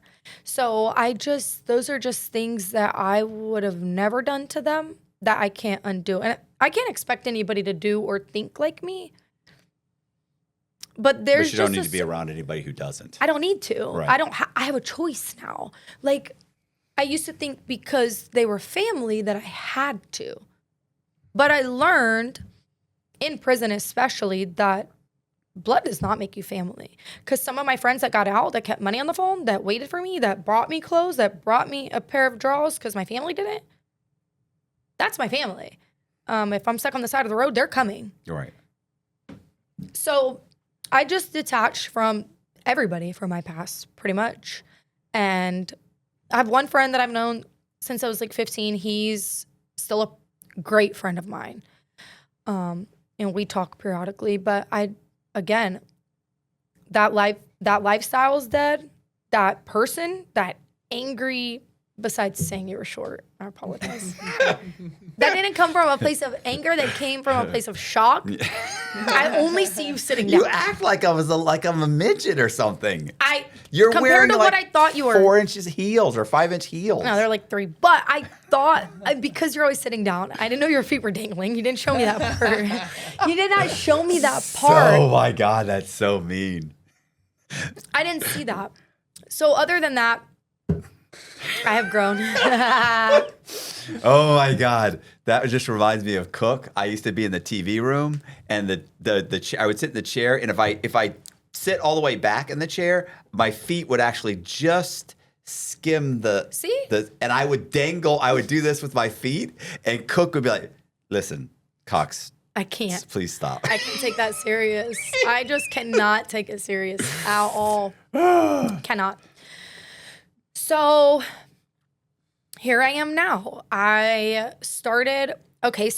I lived in Indiana and worked with a friend, and it was just too far from my kids. And when I flew my kids out to see me while I was in Indiana. When they left, I just felt defeated. Like, I did all this time in prison to get home to not be a mom. And that's not the goal. Like, I am going to instill in them what was never instilled in me. And even though I've been gone, I still have a chance to show them. So that's why I wanted to go to Jacksonville. But when I did end up going to stay with a friend in Jacksonville and roommating. And I was working at Longhorn. And I just remember sitting in there and I was like, I can't do this. I cannot live in Jacksonville. I cannot. I just can't. I can't. It's just all the old everything. Well, you change people and places. Things must change. And that was something I learned in there that I take with me and teach now. People, places, things. I came to Tampa for a weekend. My friend lived down here, a friend from prison. She was here. And I came down here and I was like, I love it here. It's so nice. And my roommate was in a toxic relationship with her boyfriend. And I was like, I don't want anything to take place where I could possibly get in trouble. Right. Because they're toxic. Like, they're fighting. They want to call the cops. And I'm like, I can't do this. So my friend that was living here, she was like, I'm coming to get you. Came down here, and the same day I came down here, I got a job at Ford's Garage. And I was like, if I could, Garage, yeah, I still work for their company, but I bartend now at Yeoman's downtown. So I was like, if I get a job, I'm staying. Like, I'm going to get my stuff, whatever. And she came and got me, and I've been here since. And I started just really networking in the community because I was like, I know there's more. I need to be doing more. I just don't know what. And I know that there's a little girl out there in survival mode or dating the wrong guys or thinking that they can find the love they're not getting from their parents in a guy or lost because they're not being taught, really. They're only doing what they know that I can impact. And I started going to like echo meetings, community meetings. I would just look up like what's going on in the community. And I worked with a girl at Ford's and she was like, my mom wants to open a Golden Girls elderly house. And I was like, no. I was like, absolutely not. She was like, well, but I think you guys could like do some sort of business because I know you want to start something. I met with my business partner now, Dory, and we sat down and I was like, I would love to house inmates, reentry. Because when I got home, I know how hard it was. My own brother wouldn't let me live with him. And had I been in the same mind frame I was in the past and I didn't grow from prison, I could have ended up with the wrong guy again on the wrong couch or whatever. We don't know. So we started a reentry home, Finish Well Housing, where I get women that are coming out of prison and I get them in programs, contracted into programs, house, get them food, clothes. We do donation drives all the time. We have a garage full of clothes for them. And I am contracted with A. Brown and Operation New Hope. So they get them programmed, they fund their bed fee, and just give them second chance. And a lot of these girls I already know because I did time with them. Mm-hmm. So I know like who put in the work in prison, who's ready to get out here and really grind and change their life. So we started doing that a little over a year ago. And then I wanted to, so my daughter was living in Lake City and she was living with her boyfriend. And then she decided they didn't want to be together anymore. And I started a cleaning business. And I was like, I wanted her to run the business. Like, you can have your own business because she didn't finish school. And she was working, making really good money, but not saving properly, not being taught, right? Because, again, I was in prison. Mm-hmm. So now she lives here with me and I'm able to show her, and she runs my cleaning business, and just show her another way that I wasn't taught or shown. And I bartend full-time at Yeoman's downtown. So I stay pretty busy, but my biggest thing that I learned in prison is like impact, right? Because I didn't have that. I didn't have anybody saying like, if you do this, this will happen. Other than my mom, don't do that, don't do that, don't do that. But you think you know everything when you're younger. So your mom saying it is just like, right. Yeah, whatever. You're young, you blow it off. Exactly. But having the impact from somebody else that has already experienced it, that can at least try to shine a light or show you another way. So right now that's really the goal. So that aggressive, angry little girl is dead. She died. When you say you opened this, the re-entry thing, did you guys like buy a house? Mm-hmm. And we so have is it got like 5 rooms in it or 10 rooms? We house or 13 women. You have 13, are some of them in the same room? Yes. Okay, Mm-hmm. so are these bunk beds or? No, they're single beds. So they're like 2 women in each room? Mm-hmm. And the master has 3. It's huge, and they have their own bathroom in the room. And did you buy it in like a homeowners association, or is this just a house? Just a house. Okay, so that way. It's in a really nice neighborhood. We chose, so the other thing with transition houses is they're in these neighborhoods that are set up to fail, right? You walk outside and the dope boy's right outside. Yeah. Trashy neighborhoods. It's a mistake. The guys are sneaking in the window. Yeah, yeah. We wanted the complete opposite in a really nice neighborhood where there's jobs that are felon friendly right there, walking distance, because that's another thing. They don't have transportation getting out. And so we picked a house that was in a nice neighborhood, right by any job that Publix, Dunkin' Donuts, all felon friendly jobs that they can walk to. Right. And then the programs pay their bed fee. One program does 6 months. One program does 3 months if they do their program. And how the programs work, you go to their program every day, Monday through Friday. For A Brown is 6 weeks. Operation New Hope is 3 weeks. But they still pay your bed fee because you're still a part of their program up to 6 months. Okay, so you go for 3 weeks, but they continue to pay for 6 months. One program pays for 3 months. One program pays for 6 months. Okay. Because they're 2 separate programs. Are these faith-based Nope. programs? Okay. No. Just ready for work. Ready for work programs. And these are state job programs? mock. Oh, cool. Okay. Yep. They do job mock interviews, get your resume, all of the things you need getting out, especially after doing time. Do they need more? Are like basically, are your beds ever empty? Yes, I have empty beds right now. Okay.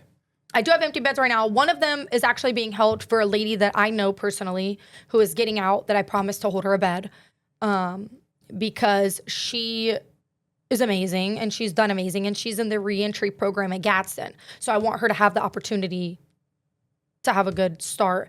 And then we have a couple of other empty beds. I will say this, like they say, you're picky about having people on your show, on your podcast. I'm picky about who comes in the house because if you are not ready to work, stay clean, because I do UAs, I do random drug tests. If you're not ready to be clean, you're not ready to get up and work, you're not ready to take the program seriously or follow the rules, then I'm not even going to waste my time or your time. So, and I pretty much know, if I knew you in prison, I know. I pretty much know. And even those that I don't, were you just in confinement 30 days before you got out for fighting? Okay, well, you're not going to bring that to this house. Well, who's sending you these people? DOC, the prisons. Okay. So it's so funny. One of the classification officers, not that one, another one. She was my classification officer at Gadsden, Miss Allen, and she always used to say, like, you have a bright future. Like, you need to just lock in, like, da-da. And she now calls me and she's like, hey, Nicolazzi, I have so-and-so. Can you house her? And I'm just like, okay, this was my purpose. This is what I'm supposed to be doing because she was my classification officer. And then I'll send the application over. They'll fill it out. I'll look it over, and we'll decide if it's a good fit. So, well, I have one more question because I Sure. know you got to go. When people leave the state, are they typically leaving the state and going to a halfway house? Because in like the federal prisons, like 99% of these guys are getting some time in the halfway house. So you have to have some time in the halfway house. But I've heard guys from the state say, "Oh no, bro, they just kick you out." They kick you like, out. I mean, there's no like There's nothing. to not have it. Like Nope. to me, that's such a Oh, it's set up to fail. yeah. You're set up to fail. Like, oh, there's such a high recidivism rate. You fucking So dropped high. this guy off for $30 It's so high. at the bus stop. You hadn't seen anybody in 12 years. Yep. You know, That's exactly what it looks right. like. I had a girl, her halfway house or whatever failed. It fell through last minute. And then she had nowhere to go. And they call me and they're like, I know it's a week. She has nowhere to go. I'm like, I'll pick her up from the bus. And I pick her up from the bus, take her to Walmart out of my pocket. We're not funded. Except those programs, I don't have grants. Yeah. We're not like majorly funded. We're just making it work. And I pick her up from the bus, take her shopping with my money, take her to get her stuff, because if not, she's going to fail. It's not a, she's going to fail. Recidivism rate says that. So I picked her up. She's doing great now. But it's like, had I not, she had nowhere to go. Right. Last minute, no family, no nothing. And it's like, had I not picked her up, what would have happened? So yeah, I get a lot of that. And the state, if you had money in your commissary in the last, I think it's like 60 days of getting out, they don't even give you the $50 and the bus pass. Because you had money in your commissary, whoever sent you that money, whatever. Yeah. Joe from North Carolina could have felt bad and just sent it. He don't even know me. Right. Or whatever. They expect that to be their responsibility. They don't even give you the $50 to go home with. But if you didn't have money, then they give you $50 and a bus ticket. That's it. Nothing else. Well, $50 can't get you. It won't get you a room. Won't get you nothing. Right. You're doomed. And majority of people coming out of state are. That's why they end up back. Their first mind is, how do I get money? Well, rob the Honduras guy. I was gonna say, yeah, you go right back to what you know. You go right back to what you know. Sad.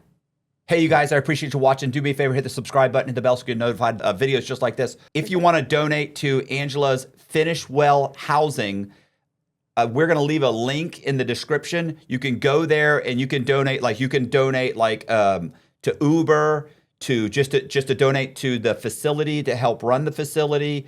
There's different ways to donate. Super easy. Go to the website, check it out. We'll leave a link to get in touch. There's also a way to get in touch with Angela on the site, I'm assuming. There is. Okay. So really appreciate you guys watching. If you want to be a guest, you can go to our website, which will also be in the description. You can go there, go to the Be a Guest page, fill out an application, and send us a video, and we will get back with you most of the time.